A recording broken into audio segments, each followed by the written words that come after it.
இதெல்லாம் செலவழிக்கிறார்களே, சாப்பாட்டிற்கு லட்சக்கணக்கான ரூபாய்களை வாரி வாரி கொட்டுகிறார்களே, இவ்வளவு ஆடம்பரமாக செய்வதற்கு பெயர் தான் இஸ்லாம். இஸ்லாம் என்றால் என்ன? நம்மளை விட ஆடம்பரத்தில் மிஞ்ச வேண்டும். அந்த இந்து கிறிஸ்துவ நண்பர்கள் நினைப்பார்கள், இஸ்லாம்டா என்ன? இஸ்லாம் என்று சொன்னால் இந்துக்கள் செய்கிற திருமணத்தை எல்லாம் மிஞ்சுகிற வகையில ரொம்ப ஆடம்பரமா இருக்கணும், அனாச்சாரம் பண்ணணும், வீண் விரயம் பண்ணணும், அப்படித்தான் விளங்குவார். நம்மோடு பழகக்கூடிய முஸ்லிம் அல்லாத மக்கள் நம்முடைய செயல்களை பார்த்து, நடத்தையை பார்த்து, நம்முடைய பழக்க வழக்கங்களை பார்த்து, பண்பாடுகளை பார்த்து, நம்முடைய வழிபாட்டு முறையை பார்த்து தான் இஸ்லாத்தை அறிந்து கொள்வார்கள். அதே போல முஸ்லிம் என்று சொல்கிறீர்கள், முஸ்லிம் பெண்களை எடுத்துக் கொள்ளுங்க. உங்களுக்கு எத்தனையோ முஸ்லிம் அல்லாத பெண்கள் நட்புல இருப்பார்கள், கூட படித்தவர்களாக இருப்பார்கள், பக்கத்து வீட்டு தோழிகளாக இருப்பார்கள், அடுத்த வீட்டில் குடியிருக்கக்கூடியவர்களாக இருப்பார்கள். அப்படி பழகக்கூடிய இந்த முஸ்லிம் பெண்ணு ஜோசியக்காரன் போகுது, ஜாதகக்காரன் போகுது, நல்ல நாள் கெட்ட நாள் பார்க்குது, இதையெல்லாம் பார்த்து பில்லி சூனிய மாய மந்திரம் ஓடுது, தாயத்து தட்டுன்னு 72 கைத்த இருப்பிலை வயிற்றுலையும் தொங்க விட்டுக்கிறது. இதையெல்லாம் பார்க்கக்கூடிய உங்களோடு பழகக்கூடிய முஸ்லிம் அல்லாத பெண்கள் என்ன முடிவுக்கு வருவார்கள்? எல்லாம் நம்மள மாறுத்தானா? எல்லாம் நம்மளும் தாயத்து அங்கேயும் தாயத்தா? நம்மளும் மூட நம்பிக்கை அங்கேயும் மூட நம்பிக்கையா? நம்மளும் ஜோசியம் அங்கேயும் ஜோசியமா? நம்மளும் பில்லி சூனியம் அங்கேயும் பில்லி சூனியமா? அப்ப இஸ்லாம்டா என்ன? முஸ்லிமான மந்திரவாதியை வச்சுக்கிட்டு இதெல்லாம் செய்வாங்க. நம்ம முஸ்லிம் அல்லாத மந்திரவாதியை செய்வோம், அவ்வளவுதான் வித்தியாசம். வித்தியாசம் என்ன? ஜோசியம் பார்ப்பாங்க, நம்ம ராமசாமி கிட்ட போய் பார்ப்போம், இவங்க அப்துல் காட்டு போய் பார்ப்பாங்க. இதான் வித்தியாசம். என்ன? முஸ்லிமுக்கும் முஸ்லிம் அல்லாதவனுக்குள்ள வித்தியாசம் என்னவென்று சொன்னால், முஸ்லிம் அல்லாத மக்கள் செய்கிற அதே விதமான மூட நம்பிக்கையான காரியங்களை இஸ்லாத்தின் பெயரால் முஸ்லிம்கள் செய்வார்கள். அப்படித்தானங்க விளங்குவாங்க. உங்களோட பழகக்கூடிய முஸ்லிம் அல்லாத மக்கள் இஸ்லாத்தை இப்படித்தானே புரிந்து கொள்வார்கள். அப்ப துண்டு துண்டா செதறி கிடக்கிறோம். அதே போல கொஞ்சம் பலதரப்பட்ட மக்களோடு பழகிற ஒரு முஸ்லிம் அல்லாதவராக இருக்காருன்னு வைங்க, அவர் ஒருத்தர் கேட்பாரு, வாங்க நண்டு சாப்பிடுவோம். இவர் சொல்வார், நண்டா? நாங்க சாப்பிட மாட்டோம். அவர் என்ன விளங்கிடுவாரு? ஓஹோ, இஸ்லாத்துல நண்டு சாப்பிடக்கூடாது விளங்கிடுவாரு. அப்புறம் இன்னொரு நண்பர்கிட்ட பழகுவாரா, அவரை போய் நண்டு சாப்பிடுன்னு கூப்பிடுவாரு. அவர் வெட்டுவார் நண்டு வாங்கி. இது அந்த பாய் நண்டு சாப்பிட மாட்டேன்டாரு, இந்த பாய் நண்டு சாப்பிடுறாரு. இது ஒரு மார்க்கமா ரெண்டு மார்க்கமா? ரெண்டு பேரும் முஸ்லீம்ங்கிறாங்க. இவனுக்கு நண்டு கூடாதுங்கிறான், அவன் நண்டு சாப்பிடுங்கிறான். இப்ப என்ன அவர் நினைப்பாரு? நம்ம தான் 72 இருக்கோம், இவங்க 7000 இருப்பாங்க, இவ்வளவு நினைக்க மாட்டான். இவங்களுக்குள்ள இத்தனை பிரிவுகள் இருக்கு நினைக்க மாட்டான். அப்ப நீங்க அப்படி வச்சிருக்கமா இல்லையா? சாபிக்கு ஹலால், ஹனபிக்கு ஹராமு. அப்ப உங்களுடைய தொழுகை முறையை பாக்குறாரு, இவன் ஒரு மாதிரியா தொழுகிறான், அவன் ஒரு மாதிரியா தொழுகிறான். இதை பார்த்து நினைப்பாரு, இவங்கள்ட்ட ஒரு யூனிட்டி இல்ல, பேருக்கு ஒரு அல்லாங்கிறாங்க, பேருக்கு ஒரு நபின்னு சொல்றாங்க, பேருக்கு ஒரு குரான் என்று சொல்றாங்க. எந்த விதமான ஒருங்கிணைப்போ ஒற்றுமையோ யூனிட்டோ இல்லாத ஒரு செதறு தேங்காய் போன்ற ஒரு கூட்டம் இவங்க. இப்படித்தானங்க விளங்குவாங்க. அப்ப அடிப்படை என்ன? அல்லாஹ் திருமறை குர்ஆன்ல சொல்றான், அன் அகீமுத்தீன, இந்த தீனை நீங்கள், இந்த மார்க்கத்தை நீங்கள் நிலைநாட்ட வேண்டும். வலா ததஃபர்ரகு ஃபீஹி, இந்த மார்க்கத்தில் நீங்கள் பிரிந்து விடாதீர்கள். அல்லாஹ் குர்ஆன்ல சொல்றான், இந்த மார்க்கத்தை நிலைநாட்டணும், மார்க்கத்தில் பிரிஞ்சிடக்கூடாது. எனக்கு ஒரு மார்க்கம், உனக்கு ஒரு மார்க்கம், அப்படி ஆயிடக்கூடாது, எல்லாம் ஒத்த மார்க்கத்தில் இருங்க என்று அல்லாஹ் சொல்கிறான். அப்ப இந்தியாவில் இருக்கிற, தமிழகத்தில் இருக்கிற முஸ்லிம்கள் எல்லாம் ஒரே மார்க்கத்தில் நம்ம இருந்தால், இந்த சிறுபான்மை என்ற காரணத்திற்காக நம்ம அடக்குமுறைகளுக்கு உள்ளாகிறோமே, அது கூட இருக்காதுங்க. அவங்களெல்லாம் இங்க வந்துருவாங்க. இந்த இஸ்லாம் உங்களுக்கு பிடிக்கும், நீங்கள் சரியான முஸ்லிமாக வாழ்ந்தீர்களே, ஆனால் அந்த இஸ்லாத்தை அவர்களுக்கு வெறுக்க முடியாது. அந்த இஸ்லாத்தை காதலிப்பார்கள், அந்த இஸ்லாத்தை கல்யாணம் செய்து கொள்வார்கள். நீங்கள் மைனாரிட்டி, அந்த மாதிரியான பிரச்சனை, தொந்தரவு எதுவுமே இல்லாமல் போய்விடும். லா தகாபு வலா தஹ்சனு, கவலைப்படாதீர்கள், அஞ்சாதீர்கள். அல்லாஹ் சொல்றான். அன்துமுல் ஆலவுன இன் குன்தும் முஃமினீன், நீங்கள் மூமின்களாக இருந்தால் நீங்க தான் மேலோங்க கூடியவர்கள். நீ மூமினா இல்ல, நீ உண்மையான முஸ்லிமா இல்ல, உனக்கு என்ன மார்க்கம்? உங்க அப்பன் சொன்னதெல்லாம் மார்க்கம், உங்க பாட்டன்மார் சொன்னது உங்களுக்கு மார்க்கம், ஊர் வழக்கம் எல்லாம் உங்களுக்கு மார்க்கம். அல்லாஹ் சொன்னது மார்க்கம் இல்ல. இப்ப கேட்டு பாருங்களேன், ஏன்டா இதை செய்யற? இஸ்லாத்தின் பெயரால் எதுக்குடா பூரியாம்பாத்தியா ஓதுறன்னு கேளுங்க. இஸ்லாத்தின் பெயரால் எதுக்குடா ஹசன் ஹுசேன் நெஞ்சில் அடிச்சுக்கிற என்று கேளுங்க. இஸ்லாத்தின் பெயரால் ஏன்டா தீ மிதிக்கிறேன்னு கேளுங்க. குர்ஆன்ல இருந்து எடுத்து காட்டுவானா அவன்? இல்ல. அல்ல நபிகள் இப்படி சொன்னார்கள் காட்டுவானா? அதுவும் இல்ல. ஏன் செய்யறோம்? இப்படித்தாங்க வழக்கம். எங்க அத்தா இப்படித்தாங்க செஞ்சாரு, எங்க பாவாவுக்கு பாவா இப்படித்தாங்க செஞ்சாரு, அந்த பாவாவுக்கு பாவா இப்படித்தாங்க செஞ்சாரு. இதாங்க ஊர் வழக்கம். இது ஆதாரம். இஸ்லாத்தின் பெயரால் நம்ம செய்கிற செயல்களுக்கெல்லாம் நம்ம எதை ஆதாரம் காட்டிட்டு இருக்கிறோம்? ஊர் ஆதாரம் காட்டி, உலகத்தை ஆதாரம் காட்டிட்டு இருக்கிறோம். இது அல்லாஹ் அனுமதிக்கிறானா? அல்லாஹ் திருமறை குர்ஆன்ல ஒயின் துதி அக்ஸர மன் ஃபில் அர்லி யுல்லுக மன் சபீலில்லாஹ், ஊர்ல அதிகமான பேர் இருக்காங்கறதுக்காக வேண்டி அவனை நீ ஃபாலோ பண்ணினால் உன்னை வழிகெடுத்து விடுவார்கள். அல்லாஹ் சொல்றான் குர்ஆன்ல. பூமியில் அதிகமான மக்கள் இருக்கிறார்கள் என்பதற்காக நீங்கள் பின்பற்றுவீர்களேயானால் உங்களை வழிகெடுத்து விடுவார்கள். அதிகத்தை பார்க்காதீங்க. அதே மாதிரி அஜத்து, நம்ம என்ன மார்க்க ஆதாரம் காட்டுறோம் பாப்பாங்க. இவங்க தௌஹீத் ஜமாத்துக்கார பொடிப்பேலோட இருக்கிறாங்க, இப்படி தாடியா இருக்குது, நம்மள மாதிரி சட்டை போட்டு இருக்கிறாங்க. இவங்க விளையாட அவர் நல்ல பெரிய ஆளா இருக்காரு, தாடி இவ்வளவுக்கு இருக்குது, ஜுப்பா முழங்கால கீழே இருக்குது, ஒரு 7 முழத்துக்கு ஒரு தலையில சுத்தி இருக்கிறாரு. அப்ப அந்த மாதிரியான ஒரு ஆள் சொல்லும் போது நம்ம கேட்கத்தானே வேணும். எப்படி ஆதாரம்? ஆதாரம் இவங்க என்ன ஆதாரம் காட்டுறாங்க, அவன் என்ன ஆதாரம் காட்டுறான்னு பார்க்காம எப்படி பாக்குறது? ஆளை பாக்குறது.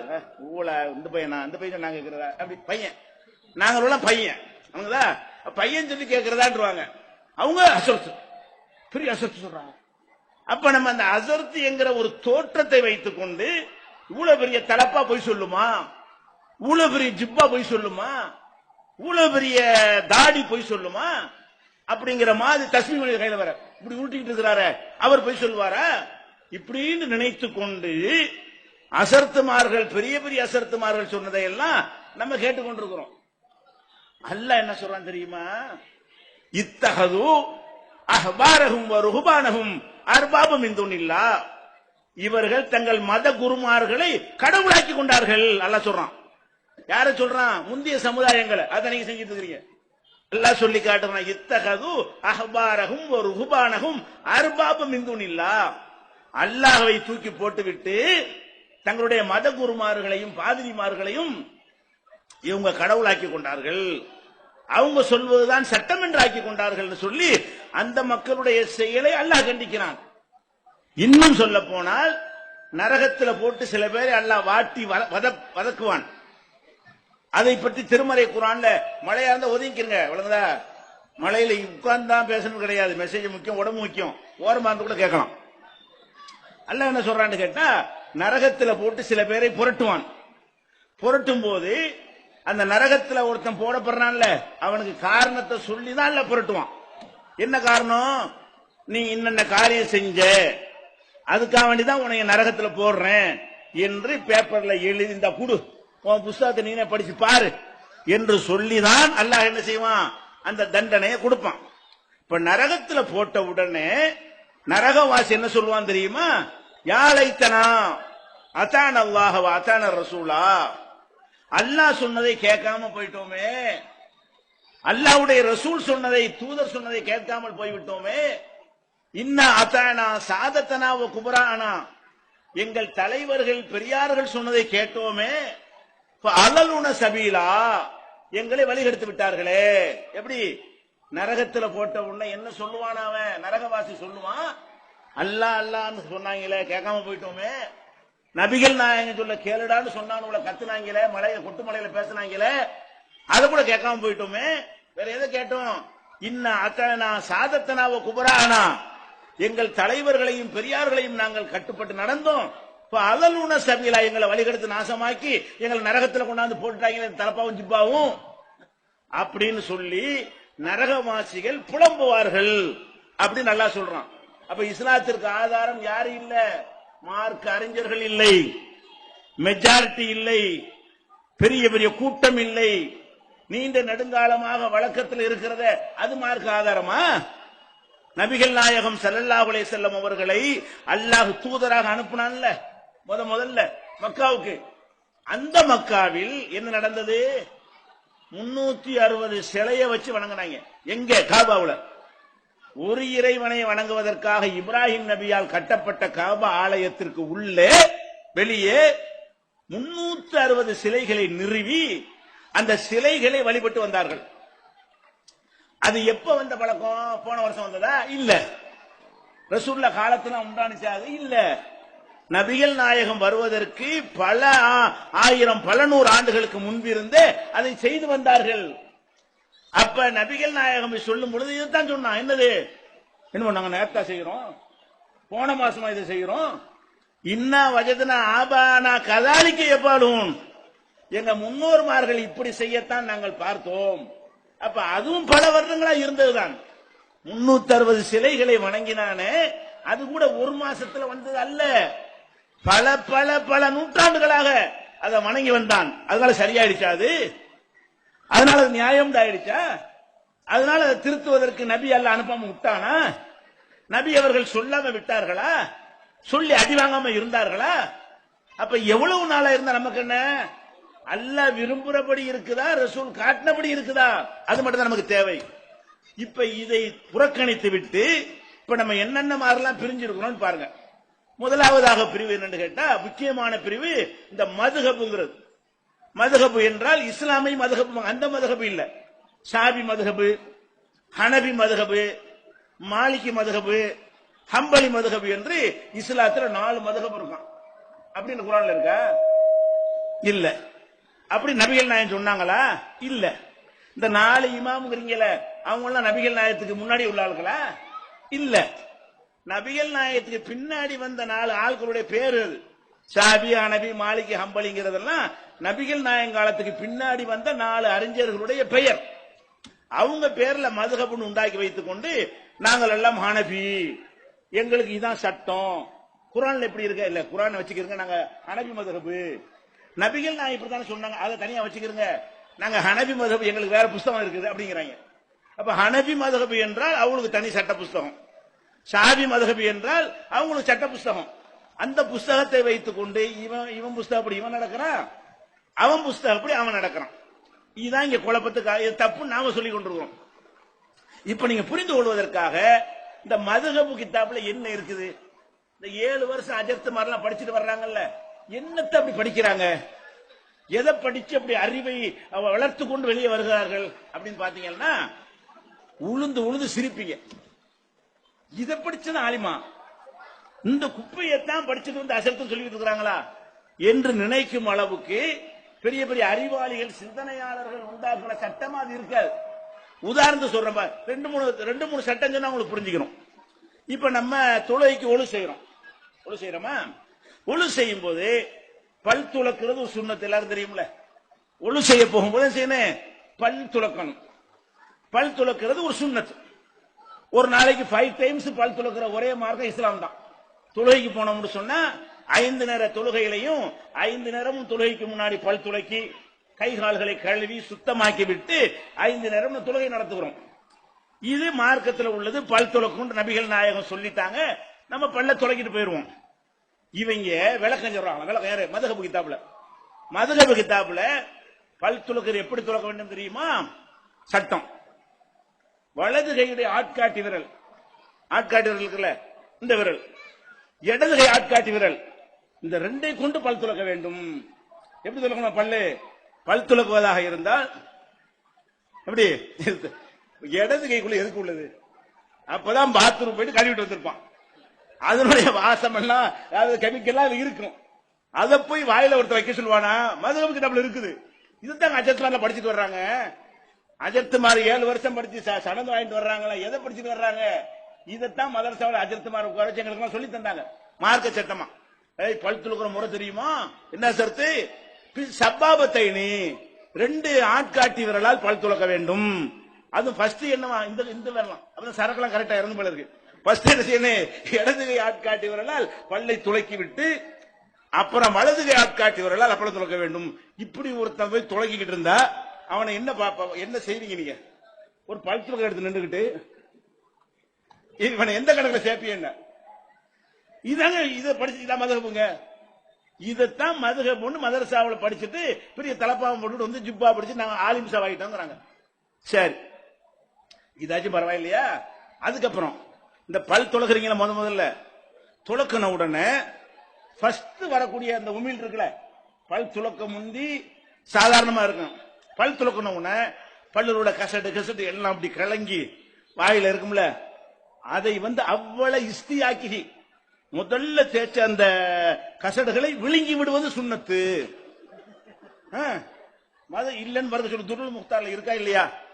ஹனபி மதுஹப்ல நீ ஆலிம் சாக்களுக்கு பட்டம் கொடுப்பதற்கு படித்து கொடுக்கக்கூடிய அந்த கிதாபில் நீ இதை எழுதி வச்சிருக்கிற இல்லையா?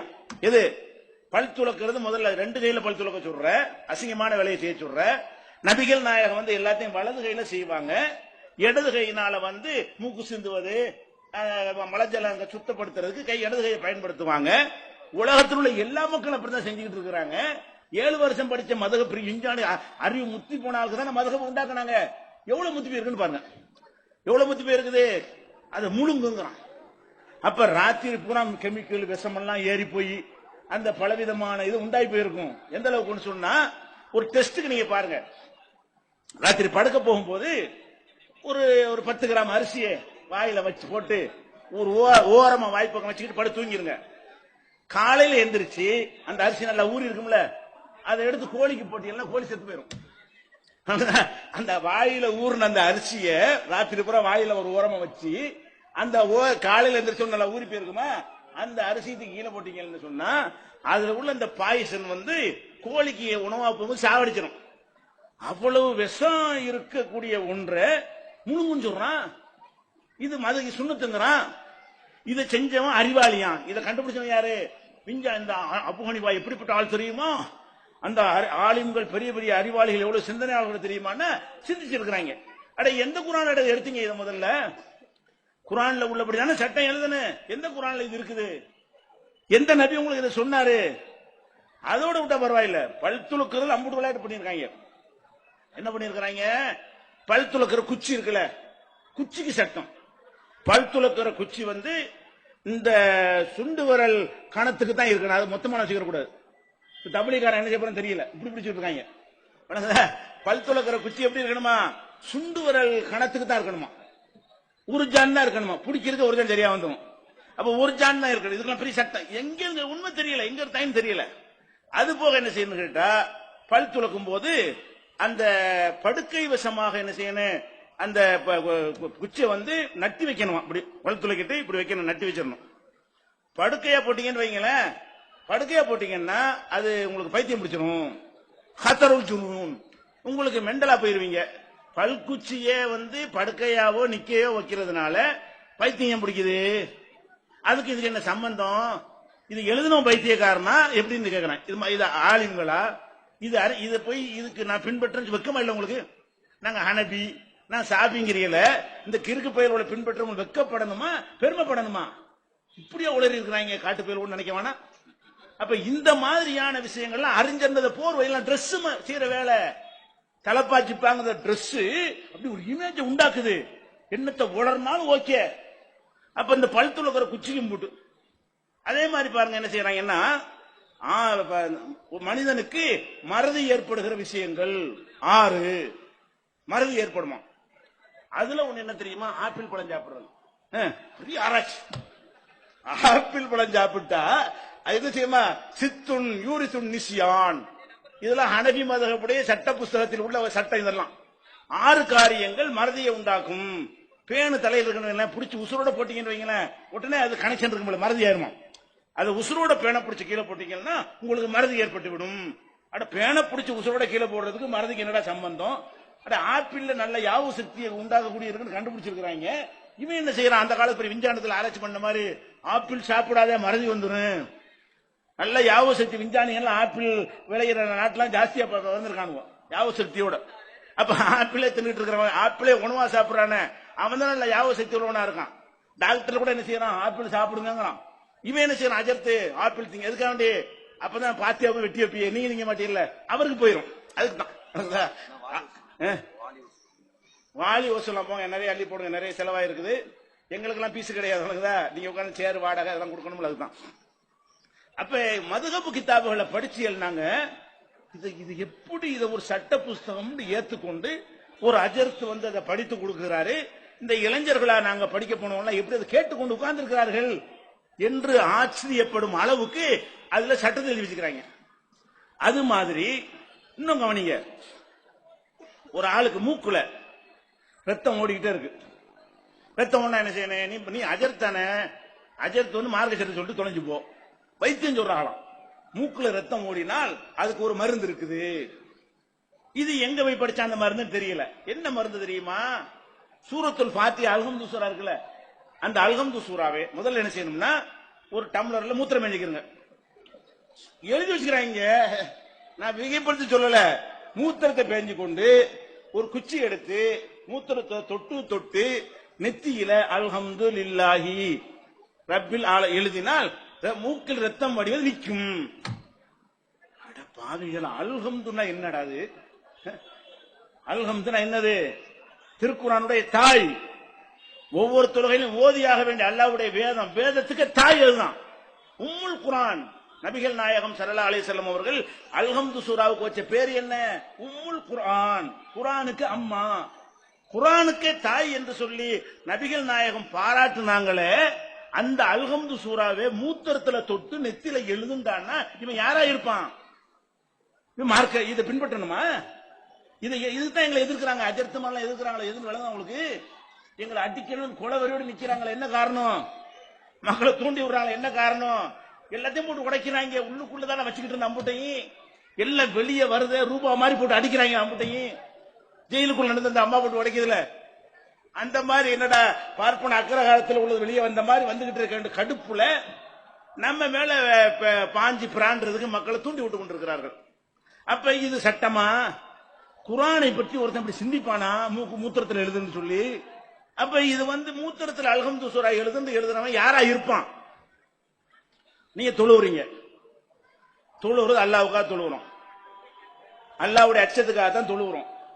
தொழுவுறது உலக நோக்கத்தை தொழுவலாமா? தொழுவக்கூடாது.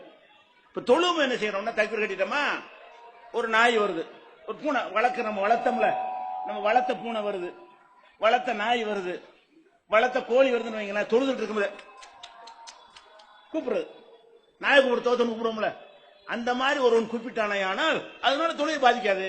எப்படி நம்ம இங்க நிக்கிறோம், நம்ம வளர்த்த நாய் இங்க நிக்குது, தக்பீர் கட்டிக்கிட்டு இப்படிங்கணும், இப்படி செய்தால் தொழுகைக்கு ஒண்ணு கேடு வராது. நாயை கூப்பிடு, அட பாவி, அல்லாஹ் தொழுகிற, அல்லாஹ் முன்னாடி நிக்கிறாங்கிற மாதிரி தொழுகிற ரசூலுல்லாஹ் சொல்றாங்க.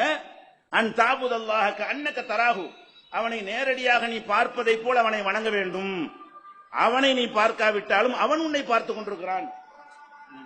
வாங்க சொல்றாங்களா, இந்த வாங்க முடியும்.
அப்ப தொழுகையில அல்லாஹ் நம்ம பார்க்கல, அல்லாஹ்வே நபிகள் நான் என்ன சொல்றாங்கன்னு கேட்டா, அன் தாபுத் அல்லாஹ கஅன்னக தராஹு, முன்னாடி அல்லாஹ் நிக்கிறாங்கிற மாதிரி நீ தொழ வேண்டும். நீ பார்க்காவிட்டாலும் அவன் உன்னை பார்த்து கொண்டிருக்கிறான். இப்படி நம்ம தொழுகும் போது அல்லாஹ் நிக்கிறான்ற எண்ணத்தோட தொழுவணும். அதை தாண்டியும் போவோம். இவன் வேணும்னு சொல்றான். எப்படி சொல்றான்? நாயை கூப்பிடு, கோழியை கூப்பிடு, பூனையை கூப்பிடு, அதனால தொழுகை பாத்தில் ஆகாது, தொழுகை செல்லும் அப்படிங்கிறாங்க. இது ஹனபி மதபுடைய சட்ட நூல்ல இருக்கா இல்லையா? இதெல்லாம் பொதுமக்கள்கிட்ட உங்கள்கிட்ட மட்டும் சொல்ற நினைக்காதீங்க. இந்த உலமாக்கள் எல்லாம் கூட்டி வச்சு பகிரங்கமா விவாதம் பண்ணி, அவங்கள ஒரு பக்கம் நாங்க ஒரு பக்கம் நின்று இந்த மாதிரி ஆடியன்ஸை வச்சு மூஞ்சுக்கு நேரம் கேள்வியா கேட்டோம். கேட்டதை உங்களுக்கு போய் யாவப்படுத்தினேன். வாயத்திலிருந்து பதில் சொல்ல முடியல. இதுக்கு ஆதாரம் சொல்லி பார்ப்போம். இப்படி எழுதி வச்சுக்கிறே இல்லையா? என்னடா சட்டம் அப்படின்னு சொல்லி மக்கள்கிட்ட அடிச்சு விட்டு போயிட்டான்னு நினைக்காதீங்க. அந்த வீடியோ விவாதம் மதுகபுகள் மார்க்கமாகுமான்னு விவாத வீடியோ போட்டு பாருங்க. என்ன எழுதி வச்சுக்கிறான். மூஞ்சிக்கு நேரம் தான் கேட்கிறோம். ஒண்ணுக்கு பதில் சொல்ல முடியல, ஒண்ணுக்கு ஆதாரம் காட்ட முடியல. ஒரு ஆதாரம் காட்ட முடியாத ஒரு இப்ப ஒரு சட்ட உளறலை சட்டமாக்குறீங்களா? அட தொழுகிறோங்க. தொழுகும் போது அல்லாஹ் அக்பர் என்று தக்பீர் கட்டி நம்ம தொழுவோம். இந்த உலகத்துல சாதாரண மக்களுக்கு தெரியும். இவங்க என்ன எழுதிக்கிறாங்க தெரியுமா? அப்படி ஒன்றும் அவசியம் கிடையாது. நீங்க அல்லாஹ் அக்பர் பதிலா அர் ரஹ்மான் அக்பர் தக்பீர் கட்டிக்கலாங்கிறாங்க. எழுதி வச்சுக்கிறான். அடே நபிகள் நாயகம் ஸல்லல்லாஹு அலைஹி வஸல்லம் என்ன ரஹ்மான் அல்லாஹ் தான், அல்லாஹ்வுக்குரிய வார்த்தை தான். ஆனா ரசூல் ஸல்லல்லாஹு அலைஹி வஸல்லம் எப்பவாச்சும் அர் ரஹ்மான் அக்பர்னு தொழுதுருக்காங்களா? இல்ல. அல்லாஹ் அக்பர் தொழுகையில துவக்கும் போது அல்லாஹ் அக்பர் என்றுதான் கைகளை உயர்த்தி கட்டுவார்கள். அப்ப அல்லாஹ் அக்பர் என்றுதான் தொழணும் அனைவரும் விளங்கி வச்சிருக்கிற மாத்தமா எப்படி மண் மூளையில செலவு பண்றாங்க என்று கேட்டா, அது அவ்வளவு முக்கியம் கிடையாது. அல்லாஹ் அக்பருக்கு பதிலா அர் ரஹ்மான் அக்பர் இருக்கலாம். அல்ஹம்து சூரா ஓதி தொழுகிறீங்கல்ல, அப்படின்னு அவசியம் கிடையாது. பார்சிலே ஓதி ஹுதாய கஸ்து பயம்பர் பர கஸ்து அஸ்து பஸ்து என்ன செய்யலாம்? பார்சில ஓதலாமா? தொழுகை தக்பீர் கட்டிக்கிட்டு அல்ஹம்துலில்லாஹி ரப்பில் ஆலமீன் ஓதுறதுக்கு பதிலா பார்சில கூட ஓதிக்கணி. அப்ப தொழுகையை கேலியாக்கி தொழுகையுடைய மகத்துவத்தை உள்ளத்துல எடுத்து அவங்கள பிசினஸ் தான் அதுதானே செய்யறாங்க அந்த அஜத்துமார்கள்லாம். அதனாலதான் இந்த தொழுகையில நீங்க பாத்தீங்கன்னா ரமலான்ல பாத்துடலாம் இவர் தொழுகிறாரா பிசினஸ் பண்றாரான்னு. இறையச்சம் இல்லாம படிச்சு கொடுத்துட்டாங்களா? ரஹ்மான் சொல்லிக்க, பார்சில ஓதிக்க, என்ன பண்ணி வேண்டாலும் பண்ணிக்க, இப்படி சொல்லி கொடுத்து பழக்கினதுனால ரமலான்ல தொழுகை பாத்தீங்கன்னா அல்லாஹ் அக்பர் ஆமீன் என்னடா ஓதுன? அல்ஹம்து ஓதுனாராம். இது அல்ஹம்து, இது அல்ஹம்துலில்லாஹ் ஆமீன் இப்படி ஓதி பார்த்திருக்கீங்களா இல்லையா? இது என்னடா குழுகுல்லா ஓதிட்டாராம். அப்ப இந்த மாதிரி குர்ஆன்ல எல்லாம் விளையாடுறதுக்கு எது தைரியம் கொடுத்தது? இதுதான். பூந்து விளையாட்டுக்க இந்த மாதிரி இந்த அஜர்த்துமார்கள் எல்லாம் உருவாக்கப்படுகிறார்கள். இதைத்தான் 7 வருஷம் உட்கார்ந்து படிச்சுட்டு நாங்களும் வந்திருக்கிறோம். அதை விடுங்க. தொழு தக்பீர் கட்டிட்டோமா, ருக்கு சஜிதாவெல்லாம் செஞ்சுட்டு சலாம் கொடுக்கணும். தொழுகையை முடிக்க என்ன செய்யணும்? இந்த பக்கம் ஒரு அஸ்ஸலாமு அலைக்கும் வரஹ்மத்துல்லாஹ், இந்த பக்கம் ஒரு அஸ்ஸலாமு அலைக்கும் சொல்லணுமா? இதானே தொழுகை முடிக்கிற முறை. இவங்க எழுதி வச்சுக்கிறாங்க. அப்படி தேவையில்லை. நீங்க தொழுகையில் அத்தஹியாத்தெல்லாம் ஓதி முடிச்சுட்டு சலாம் கொடுப்பதற்கு பதிலாக வேறு சில காரியங்களை செய்யலாம். என்னடா செய்யலாம் அப்படின்னு கேட்டா, பக்கத்தில் ஒருத்தர் இருப்பார்ல, தொழுது முடிச்சோன்னே சும்மா இருக்கீங்களா இப்படி பேசிடணுமா? அதாவது தொழுகையை முடிப்பதற்கு சலாம் கொடுப்பதற்கு பதிலாக அவ எத்த கல்லம நல்லா இருக்கீங்களா, தொழுகை முடிச்சுட்டாரு, தொழுகையில சலாம் கொடுத்த மாதிரி இது தொழுகையில் விளையாட கேள்வி பண்றா இல்லையா? இந்த மதுகம் நீ வெக்கமா இல்ல உனக்கு எதிரி ஹனபின்னு சொல்ற வெக்கம் வேணா? இப்படி ஒரு சட்டம் வச்சுக்கிறானுங்க. அல்லது என்ன செய்யணுமா? பக்கத்துல யாரும் இல்லையா? அதுக்கும் கவலை கிடையாது. என்னது வந்துருங்க, ஒன்னும் பிரச்சனை, இப்படி வந்துருங்க, பாத்துக்குவாங்க, ஒன்னும் பிரச்சனை இல்லம்மா, இப்படி வாங்க, கூட்டமா இருக்கணும், ஏதோ உழுதுருச்சு வாங்க, வாலண்டியர் மட்டும் போவாங்க, மத்தவங்க எல்லாம் வந்துருங்க. அதாவது தொழுகையில அத்தஹியாத்தெல்லாம் ஓதி முடிச்சிட்டோம்ல, முடிச்சிட்டு சலாம் கொடுக்கிறதுக்கு பதிலாக தொழுகை முடிச்சாட்டான் சிரிக்கலாம். சப்தமிட்டு வாய் விட்டு சிரித்தால் தொழுகை செல்லும். தொழுகையை முடிக்கிறதுக்கு அஸ்ஸலாமு அலைக்கும் சொல்வதற்கு பதிலாக வாய் விட்டு சிரிக்கலாம். இப்படி கூட நீ தொழுகை முடிச்சுட்டு போ, இதாச்சும் கொஞ்சம் பரவாயில்ல. அடுத்து என்ன வச்சுக்கிறான்னு கேட்டா, அவ் யுஹுதிஸ அம்தன், வேண்டுமென்றே காற்று பிரியப்படுற டர்னு எழுதி வச்சுக்கிறாங்க. மதுகப்புடைய சட்டம்ங்கிற பேர்ல இதுதான் இந்த அஜத்துமார்கள்லாம் மண்டி போட்டு 7 வருஷம் படிச்சுட்டு வந்திருக்கிறாங்க. எப்படி தெரியுமா? அத்தையாத்துல ஓதி முடிச்சுட்டு டர் வெக்கமா இல்ல? இத ஒரு மார்க்கம் என்று சொல்ல வெக்கமா இல்ல? இத படிச்சுட்டு ஆலிம் என்று சொல்ல வெக்கமா இல்ல? நீங்க அல்லாஹ்வோட விளையாடுறீங்களா, தொழுகையோட விளையாடுறீங்களா, வணங்குறீங்களா? எதன் பக்கம் மக்களை அழைக்கிறீங்க? அதனால கத்தம் பார்த்தேன்னு மக்களை ஏமாத்த முடியும் உங்களால. இறையச்சம் இல்லாமல் உருவாக்கப்பட்ட காரணத்தினாலதான் வாயில வந்தாலும் அடிச்சு விட வேண்டியது. அல்லாஹ் பத்தின மதிப்பும் இல்ல, ரசூலை பத்தி மதிப்பும் இல்ல, தொழுகையை பத்தி மதிப்பும் இல்ல. தொழுகையெல்லாம் கேள்வி கூத்தாக்குற, கிண்டல் ஆக்குறது. அட ருக்கு செய்யறவங்க, ருக்குண்டா என்ன? குனியணும். எவ்வளவு குனியணும்? முதுகு வந்து வில்லு மாதிரி இப்படி சமமா இருக்கிறவங்க குனிய. ரசூல் அப்படி குனிஞ்சிருக்கிறாங்க. இப்படி இப்படி தெரியல இப்படி இருக்கிறாங்க. ருக்கு என்று சொன்னால் மதஹப் கிதாப்ல நிக்கிறார்ல,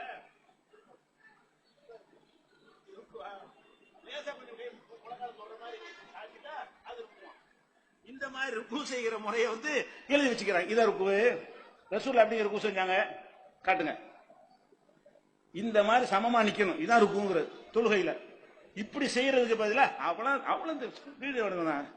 அதனால அஜத்தனை செய்வாரு, சஜிதாக்கு போவாரா, அல்லாஹ் அல்லாஹ் ஒன்னும் ஓதலாம் கிடையாது. அல்லாஹ் அல்லாஹ் அட சஜிதாவுக்கு போறியா, சுப்ஹான ரப்பியல் அலான்னு ஓதனமே குறைஞ்சபட்சம் 3 ஓதுனியா, 5 ஓதுனியா, எத்தனை ஒன்னும் ஓத முடியாது. இப்படி தொழுகை எல்லாத்தையும் பாழாக்கி நாசமாக்கி இவங்க எழுதின சட்டத்தை ஃபாலோ பண்ணிக்கிட்டு நாங்க ஹனபி மதஹப் இதெல்லாம் இந்த தௌஹீத் ஜமாத்துக்காரன் வேணாங்கிறாங்கிறீங்களே. வேணான்னு சொன்னா என்ன சொல்றீங்க? உங்க ஊர்ல ரஜத் வர்றாரு, அஜத்தை பள்ளியாசல்ல இமாமா சேர்க்கணும். இமாமுக்கு குவாலிபிகேஷன் என்ன வேணும்ல? இமாமுடா என்ன? இப்ப பேப்பரை கொடுத்துறாங்க சனது வச்சிருக்காருன்னு சொல்லி. சனது இல்லாத காலம் இருந்துச்சுல, அப்ப இந்த மதஹப் சட்டப்படி என்ன செய்யணும்னு கேட்டா, ஒரு அஜர்த்து வந்தாருன்னு சொன்னா நல்லா ஓதுறாரான்னு பார்க்கணுமா. அது கரெக்ட் பார்த்துருப்போம். நல்லா ஓதுறாரு. அடுத்து என்னதுக்கு? அதுக்கப்புறம் சும்மல் அக்பர் ரசன், நல்ல மண்டை பெருசா இருக்கணும். அஜத்துக்கு இமாமாக சேர்க்கக்கூடிய ஆளுக்கு என்ன இருக்குமா? சும்மல் அக்பர், அக்பர்னா பெருசு, அல்லாஹ் அக்பர்ங்கறீங்கல்ல, ரசன மண்டை. சும்மல் அக்பர் ரசன், நல்ல மண்டை பெருசா இருக்கணும் சூப் வைக்கிறதுக்கு. மண்டை கடை பெருசா இருக்குன்னு பள்ளிவாசல்ல தொழுவுறதுக்கு இமாம சேர்க்கிறீங்க, அதுக்கே மண்டை பெருசா இருக்குன்னு. மண்டை பெருசா தான் மூளை ரொம்ப இருக்குமா. எரும மாட்டுக்கு மண்டை பெருசா இருக்கு, சைஸ் பெருசா இருந்ததுக்கு ஆகுறது. மூளையில ஒர்க் பண்ற ப்ரோக்ராம் கரெக்டா இருக்கணுமே. அப்ப மண்டை பெருசா இருக்கணும். அதுக்கடுத்து என்ன? சும்மல் அசுகர் உழுவன், உறுப்பு சின்னதா இருக்குன்னு தெரிவிக்கிறேன். என்ன உறுப்பு சின்னதான்னு தெரியல. உறுப்பு சின்னது மதுகபு கிதாபுங்க. இமாமா இருப்பாரே ஆனால் உறுப்பு சின்னதா இருக்கணும். உறுப்புக்கு வேற என்னன்னு அர்த்தம்லாம் எழுதி வைக்கிறாங்க தப்சீர்ல. அதை விட்டுருங்க. சரி, கை காலு அதை வச்சுக்கிடுவோம். இப்படி ஒருத்தன் இருந்தா இவனை வந்து நம்ம பொண்ணு கொடுப்போம். முதல்ல இத்த தண்ணி மண்டை, இத்த தண்ணி கை, சின்ன கை, இத்த தண்ணி காலு, இவனுக்கு பொண்ணு கொடுப்பீல? ஒருத்தர் யாருக்கு பொண்ணு கொடுக்க மாட்டானோ அந்த கெப்பாசிட்டியில உள்ளவர் தான் இமாமுக்கு தகுதியாம். அதை விட கேட்கிறது தெரியுமா? இது மாதிரி 2 பேரும் வந்துட்டாங்க. அடுத்து என்ன தகுதின்னு கேட்டா, சும்மல் அஹ்சனு ஜௌஜத்தன், அவன் பொண்டாட்டி அழகா இருக்கலான்னு பார்க்க வேண்டும். அஜர்த்துக்கும் பொண்டாட்டி அழகா இருக்கு என்ன சம்பந்தம்? இதெல்லாம் நான் கற்பனையா சொல்றேன். உங்க கிதாப்ல இருக்குதா இல்லையா? இத மதரசாவில் ஓதுனீங்களா இல்லையா? பக்தியோட மண்டி போட்டு முட்டிக்கால் போட்டு அஜர்த்து ஓதுனீங்களா இல்லையா? இதை ஓதுனதுக்கு தானே உங்களுக்கு சனத்து பேப்பர் வாங்கிட்டு வந்துட்டு இருக்கிறீங்க. உங்களுக்கு தலைப்பா கட்டி விட்டாரு அவர், இதுதானே படிச்சு தந்தாரு உங்களுக்கு. சும்மல் அஹ்சனு ஜௌஜத்தன், பொண்டாட்டி அழகா இருக்க வேண்டும். அப்ப ஒரு அஜர்த்து வந்தாருன்னு என்ன செய்யணும்? பொண்டாட்டி கூட்டு ஓடான்னு அழகா இருக்கணுமே. ஊர்ல உள்ள ஆட்களை கூட்டு வச்சு ஓட்டு போடுங்க, அழகி போட்டி நடத்தி, இவர் பொண்டாட்டி தான் பார்க்க நல்லா இருக்குது. என்னங்கடா இது? ஒரு அறிவாளி எழுதியிருக்கானா? இந்த மதுஹப்ங்கிறவனுக்கு ஒரு மூளை உள்ளவன் எழுதியிருக்கிறானா? நீ பெரிய விஞ்ஞானி அறிவாளி. இமாம்கள் எப்படிப்பட்ட தெரியுமா பில்டப் கொடுப்பாங்க. இதுதான் பில்டப். இமாம்கள் என்ன செய்யுது? ராத்திரிக்கு இஷாவுக்கு செஞ்ச ஒழுவை கொண்டு சுபு தொழுவார்கள். இஷாவுக்கு ஒழு செய்யறாங்க இல்லங்க, அதை கொண்டு சுபு தொழுவாங்கலாம். ஒரு நாளைக்கு இல்லையா, 40 வருஷமா. அப்ப இஷாவுல இருந்து சுபு வரைக்கும் ஒண்ணுக்கு போகல, வெளிக்கு போகல, பொண்டாட்ட போகல, ஒண்ணும் இல்ல. 40 வருஷம் இஷாவுக்கு ஒழு செய்வார்ல, அது முறியாதான். சுபு வரைக்கும் ஒரு நாளைக்கு இல்ல, 40 ஆண்டு, 40 நாள் இல்ல, 40 வருஷமா. எப்படிப்பட்ட இமாம்கள் பார்த்து இப்படி வாங்கல தவிர, மேற்று என்ன எல்லாம் குப்பை, மூளை பூரா களிமண். மூளை உள்ள எழுதின மாதிரி இந்த சட்டம் உங்களுக்கு தெரியுதா? இதுதான் சட்டம். தொழுகை, நோன்பு எல்லாத்துலயும் இப்படிதான் திருக்குறள் பண்ணி வச்சிருக்காங்க. உதாரணமா எடுத்துக்கிறீங்களேன், ஒருவன் இதை சொல்லக்கூட வெக்கமா இருக்கும் பொம்பளை வச்சுக்கிட்டு. ஒருவன் வந்து சிறுமியோடு போய் கற்பழிச்சுட்டான்னு வைங்க, அவனுக்கு நோன்பு முடியாது, ஒழுவும் முடியாதான். ஆஹா, பெரிய ஆளை போட்டு கற்பழிச்சாதான் உழவு நோம்புலாம் முடியுமா? சிறுமியை சீரழித்தால் நோம்பு முடியாது, உழவு முடியாது. யார் எழுதுவா இத? இது ஆலிம் எழுதுவானா? இது அறிஞர் எழுதுறதா? இறைச்சம் எழுதுறதா? காட்டுமிராண்டி எழுதுவானா? இத இந்த காட்டுமிராண்டிகளை சேர்ந்த ஒரு கூட்டம் உட்கார்ந்துகிட்டு எழுதி வச்சுட்டு சட்டம்ங்கிறாங்க, சிறுமியை சீரழிக்க சொல்லி கொடுக்குறாங்க. அப்படித்தானே மக்தப்ல ஓதுறதுக்கு சின்ன பிள்ளைகள் பயப்படுறீங்க. சின்ன பொம்பளை பிள்ளை அனுப்புற பயப்படுற காரணம் என்ன? இவங்க இந்த மாதிரி படிச்சு வந்திருக்காங்க. அப்படி நடக்கவும் செய்யுத. இப்ப சிறுமிகளை சீரழிக்கலாம், பெரிய ஆளை பார்த்து விட்டு சின்ன பிள்ளைகளை சீரழிக்கிறாங்க. சீரழிச்சா தொழுக முடியாதான், உழு முடியாதான், நோம்பு முடியாதான், இப்படி இருக்கிறாங்க. அது போக உங்க குடும்பங்கள்ல பாருங்க, உங்க குடும்பத்திலே, என் குடும்பத்திலேயோ அஜர்த்து குடும்பத்திலேயோ இப்படி இருந்தா ஒத்துக்கிறீங்களான்னு கேளுங்க. எப்படி? ஒரு ஆளு கல்யாணம் பண்ணிட்டோம், ஆம்பளைக்கு ஒரு பொண்ணை கல்யாணம் பண்றோம். பொண்ணு எங்க இருக்குது?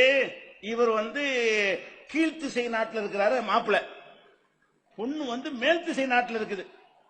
எப்படி கல்யாணம் பண்ணாங்கன்னு தெரியல, அவ்வளவு டிஸ்டன்ஸ். எவ்வளவு டிஸ்டன்ஸ் கேட்டா, இந்த பொண்ணு இங்க வர்றதா இருந்தாலும் சரி, இவர் அந்த பொண்ணு ஊருக்கு போறதா இருந்தாலும் சரி, ஒரு வருஷம் ஆகுமா அந்த காலத்துல. ஒரு வருஷ பயண தொலைவுல மாப்பிள்ளை முன்னு இருக்கிறாங்க.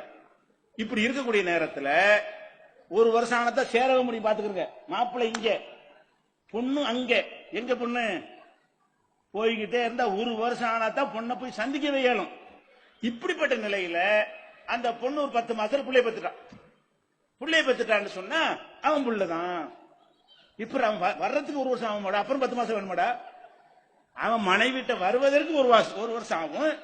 அவங்க சேர்ந்து குழந்தை தரிச்சு உண்டாகி பிரசவம் ஆகுறது ஒரு 10 மாசம் ஆகும்.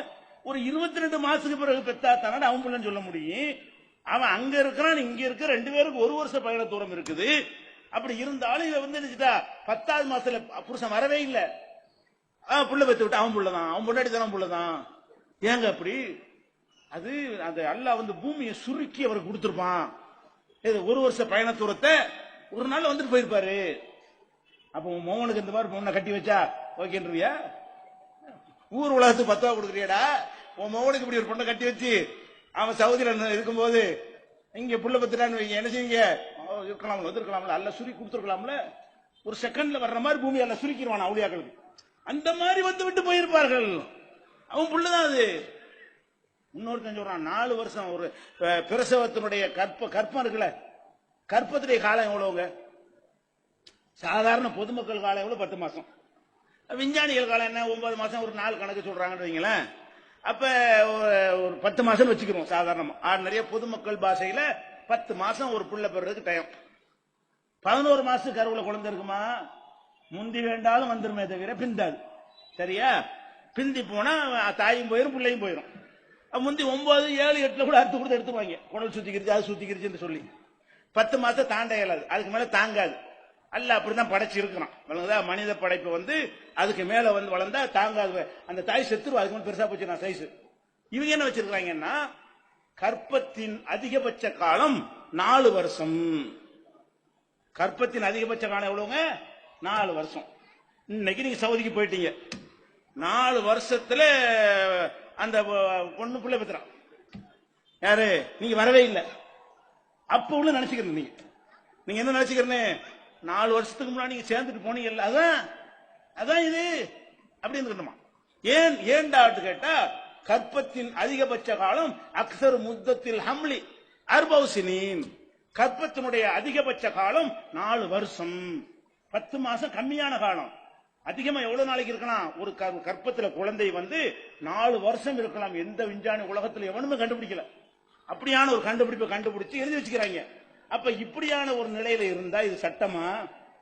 இது எதுக்கு வழிவகுக்கும்? இத உனக்கு உன் மகனுக்கு இந்த தீர்ப்பை சொன்னா நீ ஒத்துக்கிற? அந்த அஜரத்தை ஒத்துக்குருவாரா? நீங்க போனா உங்களுக்கு ஃபத்வா கொடுப்பாரு. அவர் பையனுக்கு கல்யாணம் பண்ணி அந்த பொண்ணு 2.5 வருஷத்துல புள்ள பெற்றுன்னு வைங்க, என் பையன் போய் 4, 3 ஆச்சு, எப்படி நீ புள்ள பெற்றன்னு கேப்பியா இல்லையா? அப்ப அந்த அம்மா என்ன சொல்ல, அப்ப உள்ளதுதான் இருந்துச்சு, 4 வருஷம் இருந்துச்சு வயிற்றுல.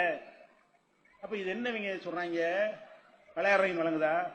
கூறுவார் இல்லாம பேசிருக்காங்க. கூறு அறிவாவது வேணாம், பெரிய விஞ்ஞானமா இதுக்கு வேணும். மக்கள் எல்லாம் வழங்கி வச்சுக்கிறாங்க 10 மாசம். அதையா சொல்லி விளையலாம்ல? அந்த சட்டமும் உனக்கு தெரியல.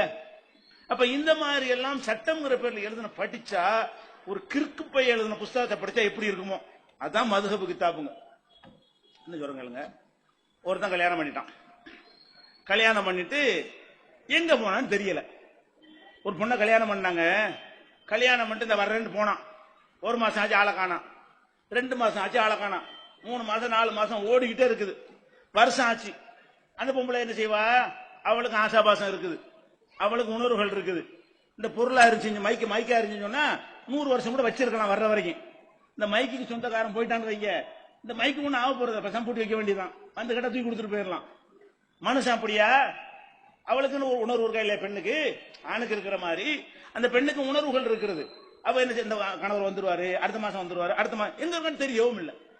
அதான் போனானே எங்க இருக்கிறான் யார் பார்த்ததாவும் சொல்லல, எங்க இருக்கான்னு தெரியவும் இல்லை, தபாலும் வரல, போனும் வரல, ஒன்னும் வரல, எந்த விதமான தகவலும் இல்லாமல் ஆளை காண 1 வருஷம் 2 வருஷம் ஆயிடுச்சு.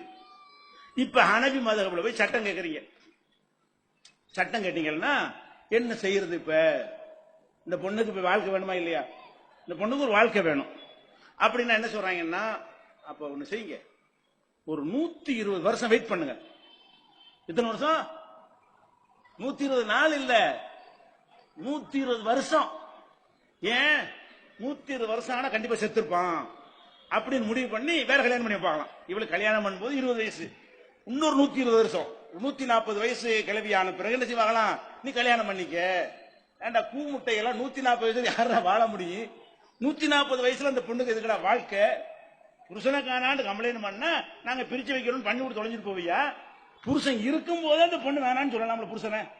புருஷன் தொலைஞ்சு போன விட்டு தள்ளு, புருஷனோட வாழ்ந்துகிட்டு இருக்கிறா ஒரு பெண்ணு. அவன் குடிக்காரனா இருக்கிறான், அடிச்சு தரவு பண்றான், செலவுக்கு கொடுக்க மாட்டேங்கிறான், ஆண்மை இல்ல, இப்படி எத்தனை மேட்டர்கள் இருக்கும். இதுக்கு மார்க்கம் என்ன சொல்லுது? நபிகள் நாயகம் ஸல்லல்லாஹு அலைஹி வஸல்லம் அவங்கள்ட்ட ஒரு அம்மா வர்றாங்க.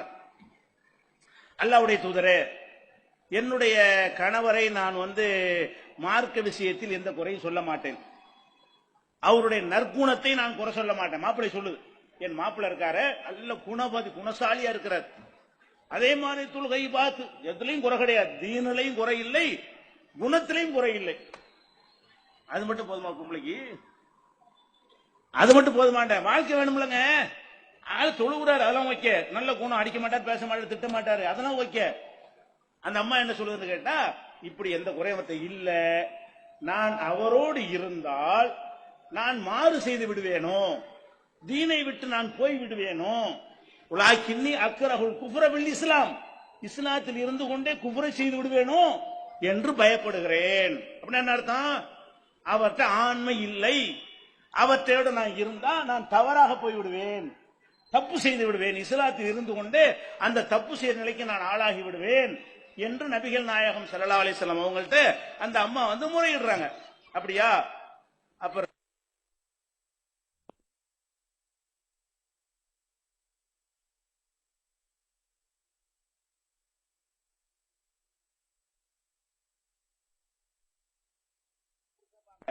கல்லு எப்படி கணவனாகும், புல்லு எப்படி புருஷனாகும்? கல்லு தான், புல்லு தான். மனுஷன் தான் புருஷனா இருக்க முடியும், மனுஷன்ல ஆண்மை உள்ளவன் தான் புருஷனா இருக்க முடியும். அப்ப ஆண்மையே இல்லாத ஒருத்தனோட ஒரு பெண்ணை போய் வாழ சொன்னா எப்படி வாழ்வா? பேருக்கு நடிக்க முடியும், இல்லாட்டி மனநோய்க்கு ஆளாக ரொம்ப இரையச்சம் உள்ளவங்களா இருந்தாங்கன்னா நினைச்சு ஏங்கி மெண்டலா போய் ஒரு கவலைப்பட்டு அது மாதிரியான ஒரு வாழ்க்கையா? அல்லாஹ் சந்தோஷமா இருக்கதானே ஆணையம் பண்ணி படைச்சிருக்கிறான். அவனே என்ன செய்யணும், ஆண்மையற்றவர்களா இருந்தா வேற ஏதாவது காரணம் சொல்லி அனுப்பி விட்டுறணும் முறைப்படி. ஆண்மையற்றவர்கள் கல்யாணம் பண்ணி இருந்தீர்களே ஆனால் ஊர் உலகத்துக்கு பெருமை அடிக்கிறதுக்காக வேண்டி ஒரு பெண்ணுடைய வாழ்க்கையை சீரழித்து விடாமல், எனக்கு கொஞ்சம் மேட்ரு சரியில்லை, நீ வேற மாதிரி போய்க்க, நமக்குள்ள ஒத்து வரலன்னு சொல்லிக்க அப்படின்னாவது அனுப்பிவிட்டு அந்த பெண்ணை என்ன செய்யணும், அவளுடைய உணர்வுக்கு மதிப்பளிக்கணும்னு இந்த மார்க்கம் சொல்லுது. அப்ப இந்த அம்மா புகார் சொன்னோன்னு ரசூலுல்லாஹ் என்ன செய்யல, விளங்கிட்டாங்க. துருவிலாம் விசாரிக்கல, இது துரியா விசாரிக்க முடியும்?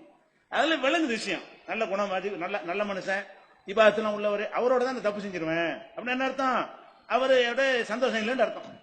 அப்ப இப்படியான ஒரு மார்க்கமா இருக்கும்போது இவன் சொல்றான் 120 வருஷம் இருங்கிறான். 20 வயசு பொம்பளை என்ன பண்ணு, 25 வயசுல என்ன பண்ணு, 30 வயசுல என்ன பண்ணாது, 35 என்ன பண்ணு, புருஷன் இல்ல. அந்த காலத்திலேயாவது இருந்துருங்க. இந்த காலத்துல வீட்டுக்குள்ள எல்லாம் இறங்குது ஆபாசங்கள்லாம், செல்போன் மூலமா, டிஷ் மூலமா, டிவி மூலமா, டிவிடிகள் மூலமா, பென்ட்ரைவ் மூலமா, மெமரி கார்டு மூலமா, பேப்பர் மூலமா, வாட்டு என்ன செய்யுது, ஆபாசங்கள் வீட்டுக்குள்ள கொட்டுன்னு கொட்டி கொண்டிருக்கிறது. ரோட்ல நடக்க முடியல, போஸ்டரை பார்த்தா ஒரு மாதிரியான எண்ணங்கள் வருது, பேச முடியல, எல்லாமே ஒரு நாடகம்னு பார்த்தா அதுல ஆபாசமா இருக்கு. இந்த தீ முசீபத்தை நியூஸ் பார்க்க போனா அதுல இடையில என்ன செய்யறாங்க, மறுபடியும் இடையில வரக்கூடிய காட்சிகள் இந்த மனுஷனை தடம்புரலை செய்ய தடுமாற வைக்குது. இப்படியான ஒரு காலத்தில் உட்கார்ந்துகிட்டு 120 வருஷம் வெயிட் பண்ணுமாண்டா என்னடா அர்த்தம்? என்ன மார்க்கம் இது? யார் வீட்டு மார்க்கத்தில் யார் விளையாடுறீங்க? எது கோவம் வருது எங்களுக்கு? எப்படிப்பட்ட அல்லாஹ்வுடைய மார்க்கம்? உலகமே உயர்ந்து போற்றுது இஸ்லாமிய சட்டத்தை. இத்தனை நூற்றாண்டுகளாயும் கூட பெண்களுக்கு விவாகரத்து உரிமை இப்பதான் கொடுக்கறான். 1400 வருஷத்துக்கு முன்னாடியே பெண்கள் தான் யார் என்று படைச்சவனுக்கு தெரியும். அவனுடைய மார்க்கமா இருக்கிறதுனால அவளுக்கு விவாகரத்து உரிமை கொடுத்த ஒரு மார்க்கத்துல என்ன பண்றாங்க? கிடையாதுங்கிறான். இல்லைங்கிறது அர்த்தம் இருக்கு. 120 வருஷத்துக்கு பிறகுதான் அவன் செத்துதான் முடிவு பண்ணி வேற கல்யாணம் பண்ணிக்கலாம், என்னங்க அர்த்தம்? உனக்கு இல்ல, வாழ்க்கை இல்லைன்னு அர்த்தம். அதுல ஒரு ஆள் இறக்கப்படுற ஆள் இருக்கார் போல இருக்கு. அவர் என்ன செய்யறாரு? 120 ரொம்ப அநியாயமா இருக்கு, 90ங்க. ஓ இமாம் அவர் கருத்து வேறுபடாது, பயங்கரமான ஆராய்ச்சியில ஒரு இமாம் என்ன பண்றாரு, 120 ஜாஸ்தியா இருக்குது, 90 வயசு போதும். அப்ப அவர் காணா போன நாள்ல இருந்து குறிச்சிக்கணுமா, 90 வயசு 90 வருஷம் பார்க்கணுமா. அப்ப 20 வயசுல இருந்தான்னு வைங்க, 90 110 ஆச்சு. 110 வயசு வந்தோம், நம்ம உன் புருஷன் செத்துட்டாமா, இன்னும் எவ்வளவு ஒரு 4 மாசம் 10 நாள் இதான் இருந்துட்டு நல்ல ஒரு மாப்பிள்ளைய பார்த்து கல்யாணம் பண்ணிக்கமான்னு சொல்லணுமா. சிந்திச்சு பாருங்க, இந்த மதம் நமக்கு தேவையா? இது இந்த கித்தாவை பார்த்தா உங்களுக்கு சட்டம் சொல்கிறார்கள், மேராஜுனும் பொய், பராத்துனும் பொய், அது கத்தம் எழுதி குடி, 3ஆம் பாத்தியா ஓது, இதெல்லாம் எங்க இருந்து இந்த குப்பையில தான் இருக்கு. இந்த மாதிரி குப்பைகளை மார்க்க சட்டம் உங்களுக்கு ஆக்கும் போது அதை நம்புறீங்க நீங்க? விவாகரத்து ஆணும் பெண்ணுடைய விவாகரத்து எடுத்தா கூட எப்படி பண்றாங்க? ஒரு புருஷனுக்கு மண்டாடியே பிடிக்கல, காரி துப்புறாங்க, எல்லாரும் விமர்சிக்கிறாங்கல்ல தலாக்க பத்தி, முத்தலாக்குன்னு எல்லாரும் பேசுறோம் ஆக்கிட்டாங்க. அது என்ன மேட்டது? இவங்க உண்டாக்குனது அது. இந்த மதுகப்புனாலதான் வந்தது இழிவு. இஸ்லாத்துல தலாக்குண்டா என்ன? நல்லா கவனிங்க. ஒரு ஆண் இருக்கான், ஒரு பெண் இருக்கான். ஆணுக்கு பெண்ணுக்கு ஆணை பிடிக்காத மாதிரி ஆணுக்கு பிடிக்காம போகும்ல, ஆம்பளைக்கு பொண்ணை பிடிக்காம போயிடும். பல காரணங்கள் இருக்கலாம், அவ கெட்ட நடத்த இருக்கலாம், அது பிடிக்காது. அல்லது வேற வேற காரணங்கள், இல்லறதுக்கு தகுதியற்றவளா இருப்பா, அதனால பிடிக்காது. அல்லது ரொம்ப டார்ச்சர் பண்ணி டீ போட்டு கடை டீக்கல குடிச்சிட்டு போ அப்படின்னு சொல்றது. இந்த மாதிரி எல்லாம் ஒரு ஏதோ இத்தனை நடந்திருக்கு உள்ளுக்குள்ள. அந்த மாதிரியாக ஒரு பாதிக்கப்பட்டு ஒரு புருஷனுக்கு பொண்டாட்டி பிடிக்காம போயிடும். பிடிக்காட்டி என்ன? அதெல்லாம் முடியாது, கல்யாணம் கடாம அப்படி சொல்ல முடியுமா? முடியாது. என்ன மண்ணெண்ணெய் ஊற்றி கொளுத்தி விட்டு ஸ்டவ் எடுத்து செத்தாண்டு போட்டுருவாங்க. பேப்பர்ல தான் வருது. பொண்டாட்டியை பிடிக்கலன்னா என்ன செய்வாங்கன்னு கேட்டா பேப்பர்ல வருதுல, ஸ்டவ் எடுத்து இளம்பெண் சாவு. கிளவிலாம் சாவே மாட்டான், எல்லாம் இளம்பெண்ணா பார்த்து சாவுவா. இதுல ஸ்டவ் அடிக்கிறது, கிளவியாவது ஒன்னு பத்த வச்சு செத்து போயிட்டு அர்த்தம் இருக்குது. இளம்பெண்ணுல சுதாரிப்ப விவரமா தானே பண்ண எல்லாத்தையுமே. இளம்பெண்ணா பார்த்து சாவுது, ஸ்டவ் அடித்து சாவான். அதாவது ஸ்டவ் அடித்தா சாவுது. இந்த விவாகரத்து சட்டத்தை கஷ்டமாக்கி வச்ச காரணத்தினால புருஷன்களால் கொல்லப்படுற மனைவிமார்களுக்கு தான் இந்த செய்தி. எந்த செய்தி? ஸ்டவ் எடுத்து இளம்பெண் சாவு. அப்ப ஸ்டவ் எடுத்து இளம்பெண் சாவுன்னு வரக்கூடாது என்றால் என்ன செய்யணும்? பிடிக்காத சேர்த்து வச்சீங்கன்னா அதான் நடக்கும். அப்ப என்ன செய்யணும்? அடைய மனைவி பிடிக்கலையா, கொன்னுடாடா உதவி, அவளை சாவடிச்சு விடாத, சந்தோஷமா பிரிஞ்சுட்டு போங்கடா, அவளுக்குரிய நஷ்டங்களை கூடுறா அப்படின்னு சொல்லிவிட்டோம் என்று சொன்னால் அவ உயிரோட வாட்சி இருப்பான். இல்லாட்டி என்ன செய்வான்? மனைவியை வெறுப்பதற்காக வேண்டி விவாகரத்து இல்லைன்னு சொல்லிட்டு வைங்க, நீ பேருக்கு முண்டாட்டி ஏறி நான் வப்பாட்டி வச்சுக்கிறேன், எந்த சட்டம் ஒண்ணும் பண்ண முடியாது நம்ம நாட்டில். வப்பாட்டி வைக்கிறதுக்கு நம்ம நாட்டில் குற்றமா? போலீஸ்ல கம்ப்ளைண்ட் பண்ண முடியுமா? நீங்க என் புருஷன் என்னை விட்டுட்டு இன்னொருத்தைய கல்யாணம் பண்ணிட்டாருன்னா கம்ப்ளைண்ட் பண்ணலாம். இன்னொருத்தைய வப்பாட்டியை வச்சுக்கிட்டாருன்னா அது ஒண்ணும் இல்ல, வப்பாட்டி வைக்கிற பெரிய மேட்டர் இல்லமான்றாங்க போலீஸ்ல. ஏன்? சட்டம் அப்படி. நம்ம நாட்டு சட்டம் என்ன சொல்லுதுன்னா எத்தனை வப்பாட்டி வேணாலும் வச்சுக்கலாம். அப்ப என்ன செய்வான்? பேருக்கு மனைவி வைத்துக் கொண்டு விவாகரத்து பண்ண விட மாட்டேங்கிறீங்கள, உன்னையோட வாழவும் மாட்டேன், உன்னைய வேற வாழ்க்கை தேர்ந்தெடுக்க விட மாட்டேன், நான் ஏன் சுகத்துக்கு ஒரு வப்பாட்டி வச்சுக்கிறேன் அப்படின்னு போயிடக்கூடாது என்று சொன்னால் விவாகரத்து உரிமை இருக்கணும். பொம்பளை அதை பண்ணுவா. பொம்பளைக்கு இந்த ஆம்பளை பிடிக்கலன்னு வைங்க, இவனால எந்த சந்தோஷம் இல்லை, விட மாட்டேங்கிறான்னு வைங்க, அவளுக்கு இவனுக்கு ஸ்டவ் அடிக்கிற மாதிரி அவளுக்கு 2 மாத்திரை உணவுல ஏதாவது போட்டா முடிஞ்சு வச்சுக்கத. அவள்கிட்ட ஒரு செக்ஷன் இருக்குல்ல, சமையல் இருக்குதுல்ல, என்ன தேவைப்பட்டு கலந்து விட்டு போடா, நான் ஏன் காலி பண்ணிட்டு போயிட்டா என்ன பண்றது? பூடிக்கேட்டி பிரிஞ்சுட்டு போங்க. என்ன அல்லா ஏற்படுத்தின உறவா? அல்லா ஏற்படுத்தின அண்ணன் தம்பி இதெல்லாம் அல்லா ஏற்படுத்தினது. தந்தை மகன் அல்லா ஏற்படுத்தினது. பேரன் பேத்தி அல்லா ஏற்படுத்தினது. புருஷன் பொண்டாட்டி மனுஷன் ஏற்படுத்திக்கிட்டது. மனுஷன் ஏற்படுத்தின ஒரு அக்ரிமெண்ட், ஒப்பந்தம். இந்த உறவுகள் எல்லாம் கரெக்டா இருக்கிற வரைக்கும் தான் வண்டி ஓடும். எங்க அண்ணன் இல்ல தம்பி இல்லைன்னு சொல்லிட முடியுமா உங்களால? எங்க வாப்பா சரியில்லை, நான் வேற வாப்பா மாத்திக்கிற முடியுமா உங்களுக்கு? என் தகப்பனார் சரியில்லை, இன்னையில இருந்து இவர் தான் தகப்பனார் செருப்பு கட்டி அமுட்டு அடிப்பாங்க. அப்ப அப்பனை மாத்த முடியாது, ஆத்தாவை மாத்த முடியாது, புருஷன் முன்னாடி மாத்தலாம். ஏன்னா நம்ம உண்டாக்குன உறவு.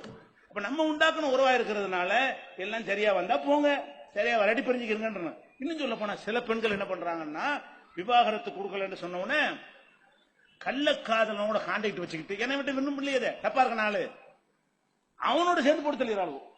பேப்பர்ல வருது, கள்ளக்காதலனோடு சேர்ந்து கணவனை கொன்ற மனைவி கைது. ஏன் கொன்றா? பிரியறதுக்கு வழி இருந்தா கொள்ளுவாளவ. பிரியறது கௌரவமான வழி இருந்தா புருஷன் பிடிக்கல போப்பா, நான் வேலையை பார்த்துட்டு போறேன், நீ உன் வேலையை பார்த்துட்டு போப்பாண்டா, அவன் ஏன் கொள்றா? அவனை முறைப்படி கல்யாணம் பண்ணிட்டு போயிருவாள. அவனோட சேர்ந்து கொண்டு கள்ள ஊற வைத்துக் கொண்டு புருஷனை கொள்ற தேவை ஏற்படுமா? இப்படி விவாகரத்து ஆண்களுக்கும் பெண்களுக்கும் இஸ்லாம் கொடுத்திருக்கிறது. அது எப்படி கொடுத்திருக்கு தெரியுமா? புருஷனுக்கு பொண்டாட்டி பிடிக்கலன்னு வைங்க, பொண்டாட்டினா 3 சான்ஸ் கொடுக்குது. 3 சான்ஸ். என்ன 3 சான்ஸ்? முதல்ல அறிவுரை சொல்லணும், அப்புறம் சேர்த்து வைக்க முயற்சி பண்ணணும், எல்லாம் செஞ்சு பார்த்துருவோம். ஒண்ணுக்கும் சரி வரலன்ற உடனே ஒரு தலாக்கு, உன்னை விவாகரத்து செய்கிறேன், 2 சாட்சி வச்சுக்கணும். சாட்சி வைக்கிறதுக்குன்னு கேட்டா கோவத்துல சொல்லுவான்ல, அது மாதிரி சொல்றது தவிர்த்துரும். சாட்சின்னு நினைச்சுவான் ஆட்களை தேடிட்டு வரதுல மனசு மாறி இருக்கும், கொடுக்க மாட்டான், தலாக்கு விட மாட்டான். சாட்சி வைக்க சொல்றது எதுக்குதான் ஆத்திரத்துல சொல்லிடுவான்னு வைங்களேன், செல்லாதது அப்படின்னு சொன்னாதான் சாட்சி வேணுமே, நீங்க வாங்கம்மானா அதுக்கெல்லாம் மனசு மாறிடும். என்னத்துக்கு போட்டு அவசரப்பட்டமே, தலாக்கு விட மாட்டான். அது தலாக்கு விடக்கூடாதுங்கிறதுக்காக எல்லாம் என்ன செய்யறான்னு கேட்டா 2 சாட்சி உட்கார வச்சுதான் சொல்லணும் அப்படின்ட்டான். அப்ப அந்த தலாக்கு பெரும்பாலும் நிப்பாட்டப்பட்டுரும். சரி, ஒரு தலாக்குன்னு சொல்லியாச்சு. சொன்ன உடனே அவங்க பிரிஞ்சிருவாங்களா? பிரிய மாட்டாங்க. ஒரு தலாக்குன்னு சொன்ன பிறகு 3 மாத விடாய் அந்த பெண்ணுக்கு வர்ற வரைக்கும், 3 மாசம் நம்ம புரிஞ்சுக்கிறதா வச்சுக்கிறோம். 3 மாத விடாய் என்பது 3.5 மாசமும் வரலாம், 2.5 மாசமும் வரலாம். அந்த 3 மாசம் ஒரு புரிஞ்சுக்கிறது கணக்கில் வச்சுக்கிறோம். 3 மாத காலம் வரைக்கும் அந்த மனைவி இவன் வீட்டில் தான் இருக்க வேண்டும். எதுக்கு இந்த சட்டம்? இப்படியே சேர்ந்து கொள்கிறாங்கிறது. அல்ல என்ன செய்யணும், டைவர்ஸ் ஆன பிறகு அல்ல என்ன செய்யணும், நீ உங்க அப்பா வீட்டுக்கு போ, நீ உன் வீட்டுக்கு போ, படி ஏறக்கூடாது அப்படிலாம் சொல்லணும். கோர்ட்ல அப்படித்தானே சொல்றாங்க, விவாகரத்துனா எல்லாம் பிடிச்சு போ. அந்த விளையாட்டு இஸ்லாத்துல தலாக்குல கிடையாது. விவாகரத்துக்கு பிறகு இஸ்லாம் என்ன சொல்றதுன்னு கேட்டா, கணவன்மார்கள் தான் அந்த 3 மாத காலத்திற்கு, மாதவிடாய் காலத்திற்கு என்ன செய்யணும், உணவு உடை எல்லாம் கொடுக்கணும், அவளோடு தான் இருக்க வேண்டும். அப்படி இருக்கும்போது அந்த 3 மாசத்துக்குள்ள மனசு மாறி தப்பு பண்ணிட்டோமே அப்படி நினைச்சு நம்ம சேர்ந்துக்கிறோம், சேர்ந்துட்டாங்கன்னு வைங்க, மேட்ரு ஓவர், சேர்ந்துக்கலாம். தலாக்கும் சொல்லிவிட்டு 3 மாத காலம் தங்கி இருக்கும் பொழுது எதுக்கு அந்த 3 மாசத்துல அவ பிரிவு இவனுக்கு தெரியும், இவனுடைய பிரிவு அவளுக்கு தெரியும், 2 பேரும் ஒருத்தருக்கு ஒருத்தர் எவ்வளவு இம்பார்ட்டன்ட் முக்கியமா இருக்கிறோம் விளங்கும். அப்படி விளங்கி சேர்ந்து கொள்ள மாட்டார்களா? படைச்சவன் இறைவன் யோசிக்கிறான், மனுஷன் சட்டத்தில் யோசிக்க மாட்டாங்க. அல்லாஹ்வுடைய சட்டமா இருக்கிறதுனால எப்படியாவது சேரட்டும்ங்கிறதுக்காக வேண்டி அங்கேயே உட்கார வச்சு 3 மாசம் டைம் கொடுத்து 3 மாத விடாய்க்குள்ள சும்மா சேர்ந்துக்கிறோம். கல்யாணம் பண்ண வேண்டிய சும்மா சேர்ந்துக்கிற வேண்டியது, அவ்வளவுதான், முடிஞ்சு வச்சுக்கத. ஒரு தலாக்காச்சு. இதுக்கப்புறம் சேர்ந்து வாழ்ந்துகிட்டே இருக்கிறாங்க. வாழ்ந்துகிட்டே இருக்கையில மறுபடியும் ஒரு 5 வருஷத்துக்கு பிறகு 3 வருஷம் மறு பஞ்சாயத்து வருது. மறுபடியும் எல்லா அட்வைஸும் சரியா வரல. அப்போ ஒரு தடவை தலாக்குங்கிறான். 2-3 வருஷம் வாழ்ந்துட்டு 4 வருஷம் வாழ்ந்துட்டு தலாக்குங்கிறான்னு வைங்க. அப்போ இதே மாதிரி சான்ஸ், 3 மாசத்துக்கு வை, உன்னோட வச்சுக்க, உன் வீட்டுல வை, அப்புறமேல 3 மாசத்துக்குள்ள சேர்ந்துக்க அப்படின்னு சொல்லுது. இதுக்கப்புறம் சேர்ந்து வாழ்ந்துட்டு இருக்கிறாங்க. அதுக்கு பிறகு ஒரு காலகட்டத்தில் மறுபடியும் பிரச்சனை ஆகுது அவங்களுக்குள்ள. அப்ப தலாக்குன்னா முடிச்சு, அவ்வளவுதான். இதான் 3 தலாக்கு என்பது.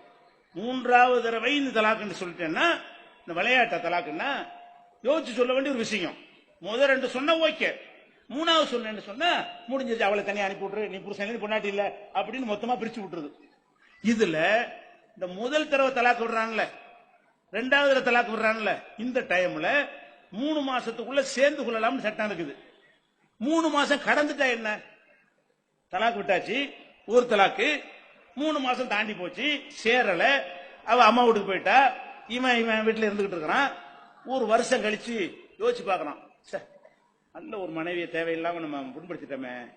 அவளும் யோசிச்சு பார்க்கறான், புருஷனை தேவையில்லாம மன கஷ்டத்தை உண்டாக்கிட்டோமே. அப்படி உணர்ந்து நம்ம சேருவோமே 2 பேரும் நினைச்சாங்கன்னு வைங்க, கல்யாணத்தின் மூலம் சேர்ந்துக்கலாம். அப்பவும் விவாகரத்தெல்லாம் முடிஞ்சு உன் வேலையை நீ பார்த்துக்கிட்டு போ, என் வேலையை நான் பார்த்துக்கிட்டு போறேன்னு பிரிஞ்சாலும் முதல் தலாக்கா இருந்தால், இரண்டாவது தலாக்காக இருந்தால் 5 வருஷம் கழிச்சாலும் சரி, ரெண்டு பேரும் என்ன செய்யறாங்க, நம்ம சேர்ந்துக்கிறோம்னு சொன்னா முறைப்படி மகரை கொடுத்து கல்யாணம் பண்ணி புது கல்யாணம் மாதிரி புதுசாக அவங்க ரெண்டு பேருமே தன்னை விரும்பினார்களே ஆனால் கல்யாணம் பண்ணி கொள்ளலாம். எவ்வளவு அழகான சட்டம் பாத்தீங்களா? இது என்ன பண்ணிருக்கிறாங்க, ஹதீஸ்ல அப்படித்தான் இருக்கு.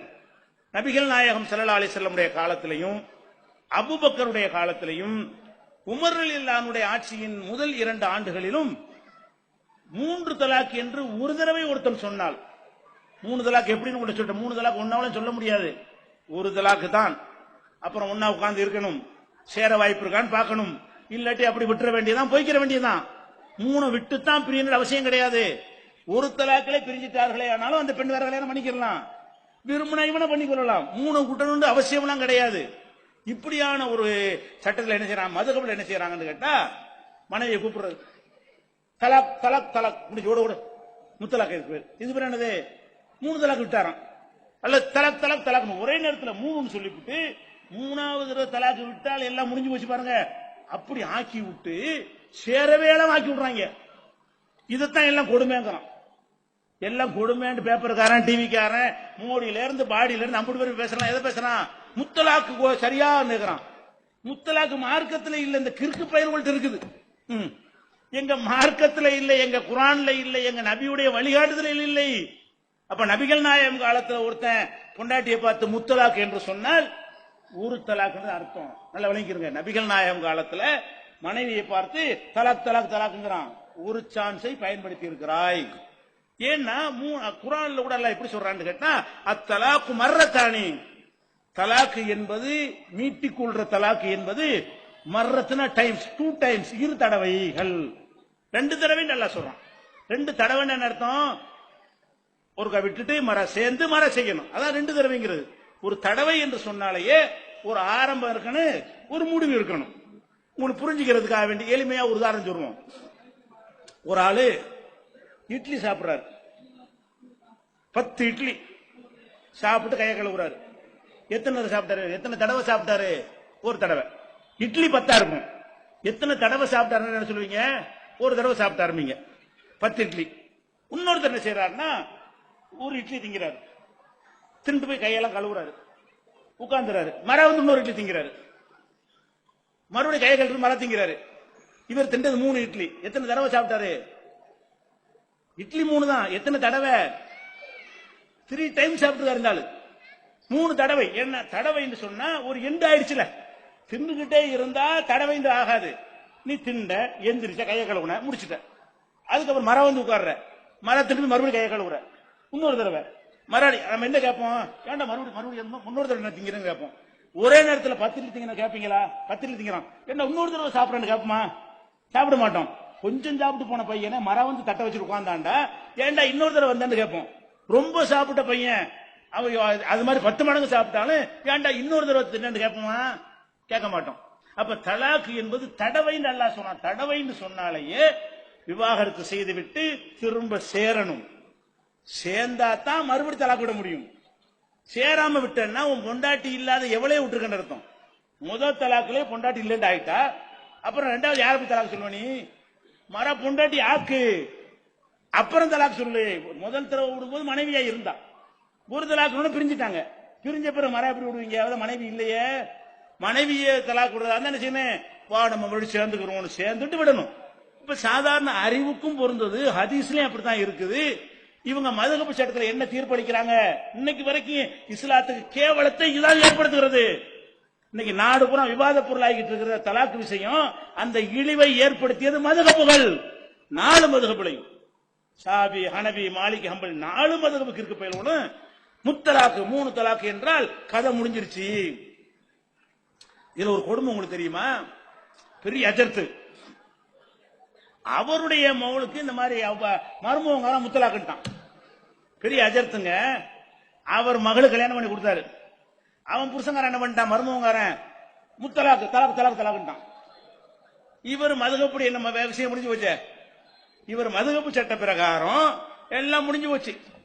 அப்புறம் யோசிக்கிறாங்க, ஆஹா என்ன வந்துட்டேன், தௌஹீத் ஜமாத்துக்காரன் போய் 10 வாங்கிட்டு வாப்பா, இப்படி அவருடைய மவுளுக்கு பிரச்சனை வந்தவுடனே தௌஹீத் ஜமாத்துக்காரன்ட்டு போய் இதுக்கு என்ன 10 வாண்டு வாங்கிட்டு வா. எங்கள்கிட்ட வர்றாங்க யாரு? அவருடைய மவுளையும் மருமகனையும் அனுப்பி இது 3 தலாக்கு இல்லங்க 1 தலாக்கு தாங்க சேர்ந்துக்கிறங்க, 3வது தடவை விடும்போது பாத்துக்கிறோம், நீங்க தாராளமா சேர்ந்துக்கலாம்ங்கிற இந்த 10வாவே அவர் மகளுக்கு வாங்குறாரு. உனக்கே கடைப்பிடிக்க முடியல, உன் பொண்ணுக்குன்னு வரும்போது மாத்திரம் வேற மாதிரி சிந்திக்கிறீங்கள. அதைத்தான் அனைவருக்கும் சிந்திக்க சொல்றோம். நாங்க எல்லா பெண்களுக்கும் சிந்திக்கணுமா இல்லையா? அப்ப அஜர்த்துமார்களுடைய பிள்ளை மகள் தலாக் விடப்பட்டால், முத்தலாக் விடப்பட்டால் அதை 1 தலாக் ஆக்குவதற்கு எங்க வரணும்? தௌஹீத் ஜமாத்துக்காரங்க போ, அகலதீசத்தை போ, முஜாஹித் போ, இந்த மாதிரி இந்த ஃபத்வா கொடுக்கக்கூடிய இந்த குர்ஆன் இப்படி சொல்லக்கூடிய ஜமாத்து சிலது இருக்குது, அங்க போன்னு அனுப்பி விடுறாங்க. அப்ப என்ன விளங்குது? இந்த மதுஹப் என்பது நாட்டுக்கு, மார்க்கத்துக்கு, தீனுக்கு எல்லாத்துக்கும் கேடு ஏற்படுத்தக்கூடிய ஒரு சித்தாந்தமாக இருக்கிறது. அதே போல ஒழுக்கக்கேடுல அபு ஹனீஃபா பெரிய இமாம் தானே, அப்படித்தானே சொல்றாங்க. அவர் என்ன செய்யறாருன்னு கேட்டா, ஒரு பெண்கிட்ட ஒரு விபச்சாரம் பண்றான். ஓசியா விபச்சாரம் பண்ணா அது விபச்சாரமா, அடிக்கணுமா? காசு கொடுத்து விபச்சாரம் பண்ணி விட்டானே ஆனால் எப்படி? லா ஹத்த அலைஹி, அவனுக்கு தண்டனை இல்லை. ஒரு பெண்கிட்ட விபச்சாரம் பண்ணும்போது 1000 ரூபாய் வச்சுக்க வா அப்படின்னு ரூபாயை கொடுத்துட்டு விபச்சாரம் பண்ணினால் என்ன இல்ல? அவனுக்கு தண்டனை இல்லை.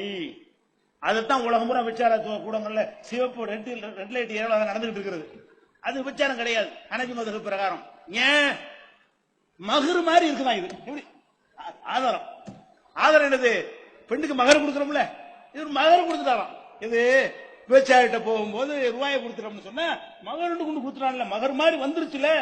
ரூபாண்டு ஒண்ணு கொடுத்த பிறகு எப்படி அதை விபச்சாரம் சொல்லுவீங்க? இது சரின்னு சொல்ல உங்களுக்கு சரின்னு படுதா? இது உங்க மனசாட்சி ஏத்துக்கிறா? ஒரு ஆம்பளைக்கு ஏத்துக்கிறோமா, ஒரு பெண்ணுக்கு ஏத்துக்கிறோமா? எந்த நாகரிகம் உள்ள மனுஷன் அதை ஒத்துக்குருவானா? அதை விடுங்க. ஒருத்தன் ஒரு ரைடு போறாங்க, லாட்ஜ், இஸ்லாமிய நாடு, விபச்சாரத்துக்கு மரண தண்டனை கொடுக்கிற நாடு. இங்கதான் கிடையாது.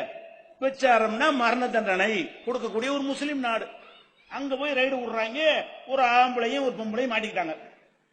மாட்டினா அந்த பொம்பளை இவன் பொண்டாட்டி இல்ல, வேற ஒருத்தனுக்கு பொண்டாட்டியா இருக்கிறான். இப்ப என்ன செய்யறான்னு கேட்டா, இவன் சொல்றான் இவ என் மனைவிதான் அப்படிங்கிறான். இன்னொருத்தன் பொண்டாட்டியோட கையங்களமா மாட்டிவிட்டு அவன் என்ன சொல்றான்? ஏன் மனைவி தாங்கிறான். உண்மையில் அவன் வேறொரு மனைவியா இருந்தாலும் அவன் மனைவிதான் என்று சொன்ன பிறகு எப்படி அவனை தண்டிப்பது? எப்படி? லாஹத் அழகி, எப்படி அவருக்கு தண்டிக்காதீங்க. ஏன்? மனைவின்னு சொல்லிட்டார்ல, அதற்கு எந்த ஆதாரமும் இகாமத்துல் பையினா, ஆதாரத்தை கேட்கக்கூடாது. மனைவிங்கிறடா என்னடா ஆதாரம் கேட்கக்கூடாது, சொல்லிட்டான்ல விடு. இப்ப விபச்சாரம் குறையுமா கூடுமா? நாட்டில் 50 பேரும் சொல்லுங்க ஹனஃபி மதுஹப்ல சேர்ந்துக்கிட்டு, ஹனஃபி மதுஹப்ல சேர்ந்துக்கிட்டு மாட்ட வேண்டியது. இன்னொருத்த பொண்டாட்டி இருந்தாலும் பரவாயில்லைங்க, அதையும் சொல்றாங்க. காலத்து சௌஜத்தினில் கைரி, அவள் அடுத்தவனுடைய மனைவியா இருந்தாலும் பரவாயில்லை. நீ பொண்டாட்டின்னு சொல்லிட்ட பிறகு எப்படி எப்படி அடிக்கிறது? மனைவின்னு சொல்லிட்டானா இல்லையா? இதெல்லாம் சட்டமா? இதுக்கு வெக்கப்படுங்கள் உலமாக்களே, மார்க்க அறிஞர்களே. உங்களுடைய ஹனஃபி மதுஹபுடைய துருல் முக்தார், ஹிதாயா புக் எல்லாம் படித்து வெக்கப்படுங்கள். இதை எப்படி நம்ம மார்க்கமே நமக்கு சொல்லி தந்தார்கள்? நாங்கெல்லாம் எப்படி திருந்தணும்? நாங்களும் அதைத்தானே படிச்சோம். நாங்க சவுதி அரேபியாவில் படிச்சுட்டு வந்தோம். இதெல்லாம் உங்களுக்கு சொல்லிட்டு இருக்கிறோம். பார்க்கும்போது அது அருவருப்பா இருக்கிறது, சிந்திக்கிறோம். இது எப்படி? இது அல்லாஹ்வுடைய மார்க்கத்தில் எப்படி இருக்கும்? குர்ஆனுக்கு மாத்தமா இருக்கு, நபிக்கு மாத்தமா இருக்கிறது. எந்த அளவுக்கு என்றால், நாங்கள் ஓதுகிற காலத்துலங்க 2 விஷயம் சொல்றோம், உங்களுக்கு விளங்கிக்கிறங்க. மதரசாவுல எப்படி இந்த ஆலிம்களாக எங்களை எல்லாம் உருவாக்கினார்கள் 2 விஷயம் சொல்றாங்க. ஒண்ணு, நாங்க ஓதுன ஊர் கூத்தாநல்லூர். அந்த ஊர்ல என்ன செய்வாங்கன்னா, யாராவது இறந்து போயிட்டாங்கன்னு சொன்னா பள்ளிவாசல்ல சொல்லுவாங்க. பள்ளிவாசல்ல சங்கு வச்சிருப்பாங்க, சங்கு அடிப்பாங்க. சங்கு அடிச்சா என்ன அர்த்தம்? ஒரு ஆள் மூத்தாயிட்டாரு அப்படின்னு அர்த்தம். யாருன்னு தெரிஞ்சுக்கிறாங்க, பள்ளிவாசலுக்கு போனா போர்டுல எழுதி போட்டிருப்பாங்க, இந்த ஊரை சேர்ந்த, இந்த தெருவை சேர்ந்த இன்னாருடைய மகன் இன்னார் இறந்து விட்டாரு, இத்தனை மணிக்கு அடக்கம். மெசேஜ் வேணும்னா பள்ளிவாசலுக்கு போய் பாத்திர வேண்டியதுதான். ஒரு சங்கு சத்தம் கேட்டவுடனே ஆள் அவுட் ஆயிட்டாருன்னு விளங்கிக்கணும். நாங்க அஜர்த்து முன்னாடி உட்கார்ந்துருப்போம். பெரிய அஜர்த்து, பெரிய தலப்பா, பெரிய ஜுப்பா. தமிழகத்திலேயே விரல் விட்டு எண்ணக்கூடிய 4 பெரிய அஜர்த்துல ஒரு அஜர்த்தை நான் ஓதிருக்கிறேன். மூத்தப்ப நாள் பேரை சொல்ல விரும்பல, பெரிய அஜர்த்து. அப்ப அவர் உட்கார்ந்து எங்களுக்கு பாடம் நடத்துவார். நடத்தும் போது சங்கு சத்தம் கேட்டு, திடீர்னு பாடம் நடத்திட்டு இருக்கும்போது சங்கு சத்தம் கேட்கும்.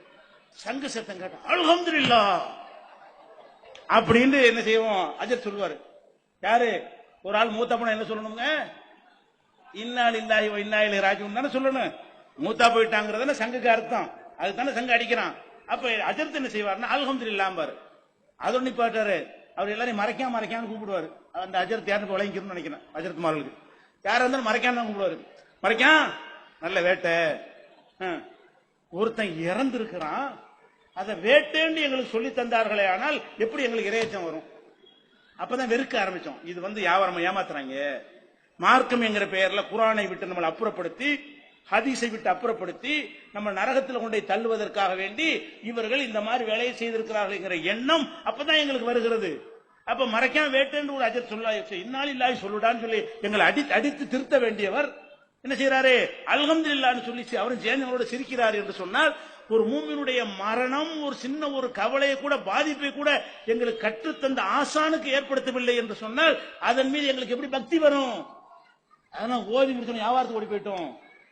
ஓதி முடிச்சவன இதே சேலத்துல CK ஹாஜி முகமது ஹனீஃப்னு ஜவுளி கடையில நான் மூட்டதுக்கு வேலை பார்த்திருக்கேன். ஓதி முடிச்சுட்டு இதே செவ்வாப்பேட்டையில அந்த மலர் எனக்கு ஓதி முடித்த ஆலிமா ஆன பிறகு கூட இவன் ஏமாத்துறாங்க, இது போகக்கூடாது என்று சொல்லி இந்த சேலத்தில் இளம்பெற சிறுபுற ஓதி முடிச்ச பருவத்தில் இங்க நான் வேலை பார்த்திருக்கிறேன். அந்த கடை இருக்கா இல்ல எனக்கு தெரியல. அப்ப இருக்கா அந்த CK ஹாஜி முகமது ஹனீஃப்னு ஹோல்சேல் கடை, பெரிய ஜவுளி கடை சேலத்தாக யார் இருக்கீங்க? சரி. அப்ப அந்த மாதிரியான அளவுக்கு நாங்கள் தள்ளப்பட்டது காரணம் என்ன? இது இரையச்சம் இல்லாமல் உருவாக்குறார்கள். நம்மளை இரையச்சம் இல்லாம ஒரு மார்க்கத்தை ஒரு வியாபாரமா உருவாக்குறார்கள். இது ஒரு சம்பவம்.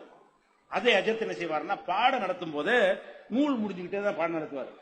நிறைய ஆர்டர் வந்திருக்கும் அவருக்கு. பேய் பிசாசு பில்லின்னு ஆர்டர் பண்ணிருப்பாங்க.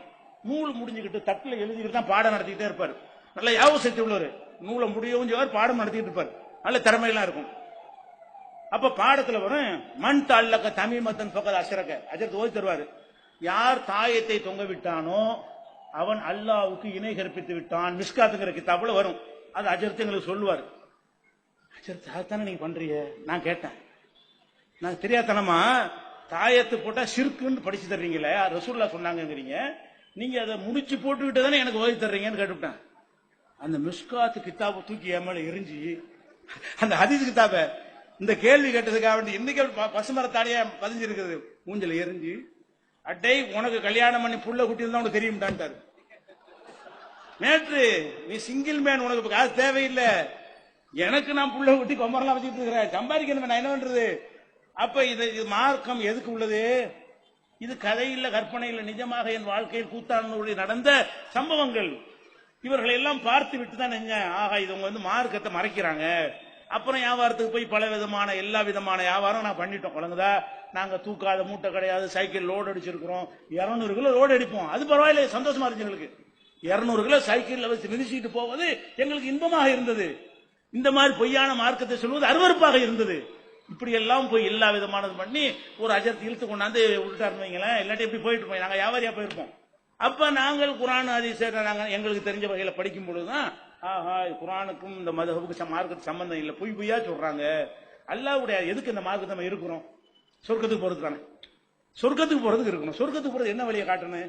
அல்லாஹ்வுடைய வேதத்தை சொல்லி காட்ட வேண்டியதானே, நபியுடைய போதனை சொல்லி காட்ட வேண்டியதானே. அப்ப நம்ம சொர்க்கத்துக்கு போற வாசலை மறைச்சு நானும் நரகத்துக்கு போய் இவ்வளவு வரை நரகத்துல கொண்டே தள்ளக்கூடிய வேலையை நான் செய்யணுமா? அப்ப அது மாதிரி இந்த ஓதுற காலத்திலேயே மூழுது கூப்பிடுவாங்க. மூழுதுக்கு போட்டி மாசம் நீக்கி விட்டுருவாங்க. மூழுது பாத்தியாண்டு அப்பவே எனக்கு பிடிக்காது. ஏன் அங்க பிச்சைக்கார மாதிரி உட்கார்ந்து இருக்கிறது, கை கட்டு உட்கார்ந்து இருக்கிறது, பணக்கார பள்ளிக்கு பிடிக்கவே பிடிக்காது. அதை நேரடியா சொல்றது அந்த காலத்து முதுகலும் பத்தல. நான் இதெல்லாம் ஓத மாட்டேன்னு சொல்றதற்கு அதுக்கு நான் என்ன செய்வேன் தெரியுமா? அந்த ஓதுன அந்த 3 ஆண்டு காலமும் மூழுது போகணும்ல, பாத்தியாவது போகணும்ல, அதை தவிர்ப்பதற்காக வேண்டி இல்ல நான் கறி மீன் எல்லாம் சாப்பிட மாட்டேன், வெஜிடேரியன் சொல்லிடுவேன். அதனாலே வெஜிடேரியன் மாதிரி 3 வருஷம் கட்டுப்படுத்திட்டு இருந்தேன். ஏன் காங்க போனா கறி பிரியாணி போடுவாங்க, அதை தவிர்க்கிறதுக்கு எனக்கு அன்னைக்கு தைரியம் இல்லை. அன்னைக்கு என்னது போகக்கூடாதுன்னு தெரியுது. போகக்கூடாதுக்காக வேண்டி நான் கத்தம் பாத்தியாக வரமாட்டேன்னா நீக்கி விட்டுருவாங்க. நான் நீக்கிட்டு எங்க போய் வீட்டுல போய் சேர்க்க மாட்டாங்க, சின்ன பிள்ளை தானே. அப்ப எனக்கு விருப்பம் இல்லை. அப்ப நான் என்ன பதில் சொல்லிடுவேன்? வயிற்றுக்கு சரியில்லைங்க, இல்லாட்டி நான் சாப்பிட மாட்டேன், இந்த கறி மீன்லாம் பழக்கமே கிடையாது, எனக்கு ஒத்துக்கிறாது, இப்படியே சொல்லி இதுக்காக வேண்டிய மதரசாவுல கறி மீன் ஆக்குற அன்னைக்கு பட்னியா கிடப்பேன். ஏன் அன்னைக்கு திண்டா கண்டுபிடிச்சிருவாங்களே. 3 வருஷ காலம் கறி மீனை திங்காம இந்த கட்டுப்பாடோட இருந்து இப்படி எல்லாம் வந்து நாங்க வெறுத்து போய் இந்த சத்தியத்தை சொல்றோம்னு சும்மா சொல்லல, இது உண்மை என்று உணர்ந்து சொல்ற காரணத்தினாலதான் நீங்க அடிச்சீங்க நாங்க சொல்றோம், வெட்டுனீங்க சொல்றோம். கொலைவெறியா தாக்குதல் பண்ணீங்களா இல்லையா? பேசிட்டு மேடையில் வெட்டினாங்க, நாங்க விட்டுட்டு ஓடி போயிட்டோமா? ஏன் ஓடல? நாங்க சொல்ல உண்மை, இதுக்கு நன்மை அல்லாட்ட கிடைக்கும், இதுக்கு போய் பேசுறது கொண்டு கூலி இருக்கிறோமா? யாராவது கேட்டாங்களா? நாங்கள் அஜர்த்து மருமையில் அதில் கூப்பிட்டோம்னு சொன்னா தந்தி மணி ஆட்டில் ரூபா அனுப்புன்னு கேட்கறாங்க, அப்படி கூட்டமாங்க. யாருக்கு எந்த பைசாவும் கிடையாது. நாங்க எங்க ரிஸ்க்ல அல்லாஹ் எங்களுக்கு ரிஸ்க தந்திருக்கோம், நாங்க உழைச்சு இன்னைக்கு சாப்பிட்டு இருக்கோம். இன்னைக்கு எங்க சொந்த உழைப்பில் தான் நாங்கள் எங்கள் வாழ்க்கையை நடத்தி கொண்டிருக்கிறோம். அதனால வந்து இந்த மதுஹப் என்பது வந்து ஒரு மூளையற்ற களிமண்ணை கொண்டவர்களால் உருவாக்கப்பட்ட சட்டத்திட்டங்கள், அதிலிருந்து விடுபட வேண்டும். எந்த ஒரு பிரச்சனையா இருந்தாலும், எந்த அஜர்த்து சொன்னாலும், நாங்களே சொன்னாலும், தௌஹீத் ஜமாத்தை சொன்னாலும், குர்ஆன் ஆதாரத்தை காட்டினா நீங்க ஏத்துக்கணும். நாங்க இஷ்டத்து சொன்னா ஏத்துக்க கூடாது. நபிகள் நாயகம் சொன்னார்கள் என்று ஹதீஸ் ஆதாரத்தோடு காட்டினால் நீங்க ஏற்றுக்கொள்ள வேண்டும். இது இல்லாம எவன் சொன்னாலும் சரி, எவ்வளவு பெரிய பேர் பெற்ற ஆள் சொன்னாலும் சரி, அதை மார்க்கம் என்று நம்பி நீங்கள் செயல்பட்டால் அதனுடைய இறுதி பரிசு நரகம். அப்படி செல்லாமல் அல்லாஹ் நம் அனைவரையும் காத்து அருள் புரிவானாக. வாஹிர் தாவானா அல்ஹம்துலில்லாஹி ரப்பில் ஆலமீன். அஸ்ஸலாமு அலைக்கும். ஒரு கருத்து, இந்த அப்துல் கலாம் சிலையில ஒரு கருத்து சொல்ல எழுதி கொடுத்திருக்காங்க. அப்துல் கலாம் சிலை அருகில கீதையை வச்சிருக்கிறாங்க, அவர் முஸ்லிம், அவர் சிலைக்கு பக்கத்துல கீதையை வச்சிருக்கிறாங்க, வீணை வாசிக்கிற மாதிரி வச்சிருக்கிறாங்க, அவருக்கு சிலை வச்சிருக்கிறாங்க, அது பத்தி உங்க கருத்து என்ன அப்படின்னு கேட்கிறான். தௌஹீத் ஜமாத்தை பொறுத்த வரைக்கும் உண்மையை சொல்வதற்கு யாருக்கும் பயப்படாது, விளங்குதா? சத்தியத்தை சொல்வதற்கு எந்த எந்த மூடி முளைச்சு பூசி மொழி அந்த விளையாட்டுலாம் கிடையாது. தௌஹீத் ஜமாத்துடைய நிலைப்பாட்டு பிரகாரம் அப்துல் கலாம் என்பவர் அவர் முஸ்லிம் கிடையாது, தெளிவா சொல்றோம். அவருடைய பேர் அப்துல் கலாம், பேரை வைத்த அவருக்கு முஸ்லீம் இல்ல. அல்லாவை மாத்திரம் வணங்குறவன் தான் முஸ்லீம். அவர் சிலைகளை வணங்கினார், நிர்வாண சாமியார்கள்ட்ட போய் ஆசி வாங்கினார். அப்பவும் இஸ்லாத்துக்கு போயிடுவார். ஒருத்தர் சிலை வணங்கி விட்டால் முஸ்லீமா இருக்க முடியாது. நிர்வாணமா உட்கார்ந்துருக்காங்க, அவன் பக்கத்தில் ஒரு போய் கை கட்டி உட்கார்ந்து இருக்கிற ஒரு ஆளு ஒரு பகுத்தறிவாதியா விஞ்ஞானியா? ஒரு விஞ்ஞானி அறிய வேண்டியது இவன் மனுஷன், நானும் மனுஷன் அறிய வேணாம். மலஜலத்தை சுமந்துக்கிட்டு ட்ரெஸ் போடணும்ன்ற ஒரு அறிவு கூட இல்லாத ஒருத்தனை மதிச்சு இவன் போய் மண்டிட்டு உட்கார்ந்துட்டு இருக்கிறான். இவன் ஜனாதிபதி. இப்படி ஒரு கேவலத்தை ஏற்படுத்தியவர் யாரு? அப்துல் கலாம் என்பவர். அவர் முஸ்லீமாக வாழவில்லை, அவர் தன்னை முஸ்லீம் என்று சொல்லிக் கொண்டதும் இல்லை. அவர் அவரை ஜனாதிபதி எப்படி வந்தாரு? சுதந்திர போராட்ட தியாகி. அவரு ஜனாதிபதி ஆகுறதுக்கு முன்னாடி நாட்டு மக்களுக்கு அதை இதை பாடுபட்டு உழைச்சி அப்படிலாம் பேப்பர் கேள்விப்பட்டிருக்கீங்களா? அவரை ஜனாதிபதி அறிவிக்கிற தேதிக்கு முன்னாடி வரைக்கும் இந்த மனுஷன் பேரையாச்சும் யாராவது கேள்விப்பட்டீங்களா? ஒண்ணும் கிடையாது. இவரு ஒரு அரசாங்க ஊழியர். விஞ்ஞானிகள் ஒரு ஆள் தான் விஞ்ஞானி காட்டுறாங்க, அவளும் பொய். அது பெரிய ஆயிரக்கணக்கான பேர் கொண்ட ஒரு குழு, அதில் ஒரு ஆள் இவர். நல்லா விளங்கிருங்க, ஆயிரக்கணக்கான பேர் விஞ்ஞானிகள் உட்கார்ந்து பல துறைகள்ல ஒருத்தன் நட்டு செய்வான், ஒருத்தன் போல்ட் செய்வான், ஒருத்தன் ஸ்பிரிங்க செய்வான். இப்படி பலவிதமான விஷயங்கள் ராக்கெட்டுக்கு அதுக்கு நடந்து கொண்டிருக்கும். ஆயிரக்கணக்கான ஊழியர்களில் ஒரு ஊழியராக இருந்தவர் தானே தவிர இவரே தான் நாயகனும் கிடையாது. நல்லா விளங்கிருங்க. இந்த ஆள் இருக்கும் பொழுது அங்க எல்லாம் இந்த RSS சித்தாந்தம் உள்ளவங்க ஜாஸ்தியா இருப்பாங்க. அவங்களுடைய பழைய என்ன பண்ணிட்டாருன்னு கேட்டா, இவர் அப்படியே அவங்க மாதிரி ஆகி சாமி கும்பிடுறது, அது மாதிரியா நடந்துக்கிறது, அந்த மாதிரி சாமிகள்கிட்ட ஆசீர்வாதம் இப்படிலாம் நடந்த உடனே வாஜ்பாயிட்ட போய் சொல்றாங்க, நம்ம நினைக்கிற மாதிரி ஒருத்தன் சிக்கி இருக்கிறான், ஒரு பாயி. என்ன சிக்கி இருக்கிறான்? அவங்க என்ன செய்யறாங்க, நீ பேருக்கு முஸ்லீமா இருந்துக்க, கல்லு மண்ணெல்லாம் வணங்கு, உன்னைய மதிப்பு, இஸ்லாத்மிய பேரை வச்சுக்க, இஸ்லாத்தை விட்டு உனக்கு எங்கேயும் வச்சிருவோம் அப்படிங்கிற மாதிரி சித்தாந்தம் இருக்குது. அது RSS சித்தாந்தம். அந்த சித்தாந்தத்துக்கு ஒருத்த மாட்டிக்கிட்டான்னு சொன்ன உடனே வாஜ்பாய் என்ன செய்யறாரு, அவர் ஆய்வு பண்றாரு. அவர் சங்கராச்சாரியர் ஆசி வாங்க போறாரு, அங்க போறாரு. ஒரு சாமியார விட மாட்டேங்கிறாரு, ஒரு கோயில விட மாட்டேங்கிறாரு. நிர்வாணமா இருந்தவங்க விழுந்தா தான் கிடைக்கும்னா அதுக்கு போய் உட்கார்ந்துட்டு இருக்கிறாருன்னு கேள்விப்பட்டவன இவன் தான் நமக்கு சரியான ஆளு அப்படின்னு சொல்லிதான் இவரை ஜனாதிபதி அறிவிச்சாங்களே தவிர, அறிவிக்கிறதுக்கு முன்னாடி இவரை யாருக்கும் தெரியாது. 1000 விஞ்ஞானிகள் ஒருவர் என்று தெரியுமே தவிர மத்தெல்லாம் பில்டப் விடுவாங்க, அவ்வளவு பொய். அவரை பத்தி ஒண்ணுமே அதுக்கு பிஞ்சுதான் என்ன செய்ய ஒண்ணும் கிடையாது. அந்த பேரை வச்சுக்கிட்டு எல்லா நிகழ்ச்சியில கூப்பிடுவாங்க, அவ்வளவுதான், வேற ஒண்ணும் கிடையாது. அப்ப அவர் போய் நினைச்சாரு, இந்த சங் பரிவாரத்தினுடைய உறுப்பினர் கார்டு வாங்காம ஒரு RSS வாதியா நடந்து கொண்டார். நம்மை பொறுத்த வரைக்கும் அவருக்கு பகவத்கீதை வைப்பதுதான் கரெக்ட். அவர் நெத்தில பட்டை அடிச்சு விட்டால் இன்னும் பெட்டர், அல்ஹம்துலில்லாஹ், சந்தோஷப்படுவோம். சிரிக்கிற சொல்ல எங்களுக்கு எந்த வருத்தமும் கிடையாது.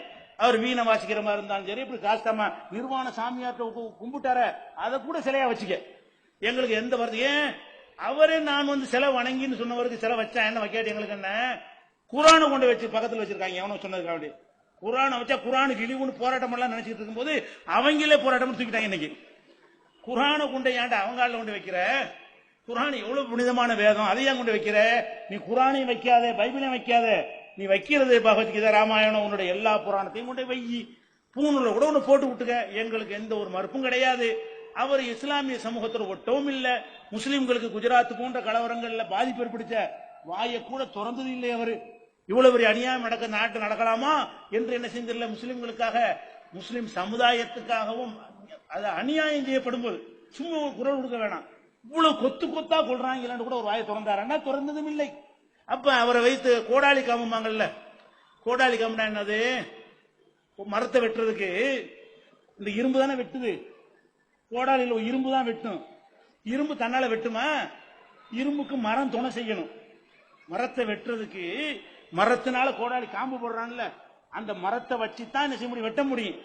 நம்மளை வெட்டுவதற்கு இந்த கோடாலி காம்பை வச்சுக்கிட்டு என்ன செய்யறாங்க, வெட்டுறாங்க. அதான் வெட்டுறதை தவிர இவரை பத்தி ஒரு கணக்கில் எடுத்து அவரை வந்து கோயில் கட்டினா கூட நம்ம மறுப்பு கிடையாது. நீ சிலை வச்சாலும் தப்பு கிடையாது, என்ன வேணாலும் போய் பண்ணிட்டு போ, எங்களுக்கு எதுவும் மறுப்பு கிடையாது. எங்க கலர் குத்தாம இருந்தா போதும். நம்ம ஆளுங்க விளங்காம இஸ்லாம் இயக்கம் நடத்துறோங்கிற பேர்ல வந்துகிட்டு எப்படி பகவத்கீதை வைக்கலாம்? என்னது, என்னடா பகவத்கீதை? அவன் யார் அவனுக்கு 5 எழுத்து தொழுகையாளி? அவரு அப்துல் கலாம் அல்லாஹ் வணங்கினவரா? அப்ப என்னத்துக்காக வேண்டி அவரை அவரை பேரை மாத்தாமல் மதம் மாறி போய்விட்டார். ஏன் அவரை சொந்தம் கொண்டாடுறீங்க? ஏன் கலவரத்தை உண்டாக்க பாக்குறீங்க? போய் சேர்ந்தவரை விட்டுட்டு போங்களேன்.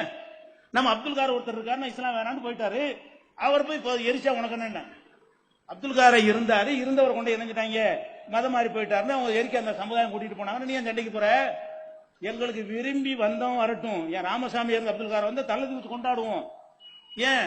இந்த கொள்கைக்காகத்தான். அதனால அப்துல் கலாமை பொறுத்த வரைக்கும் இதுக்கு போட்டு கதரா கட்டி விட்டாங்க, கோயில் கட்டி விட்டாங்கன்னா அது கட்டாம என்ன செய்வாங்க? அவருக்கு ஏற்றதானே செய்யறாங்க.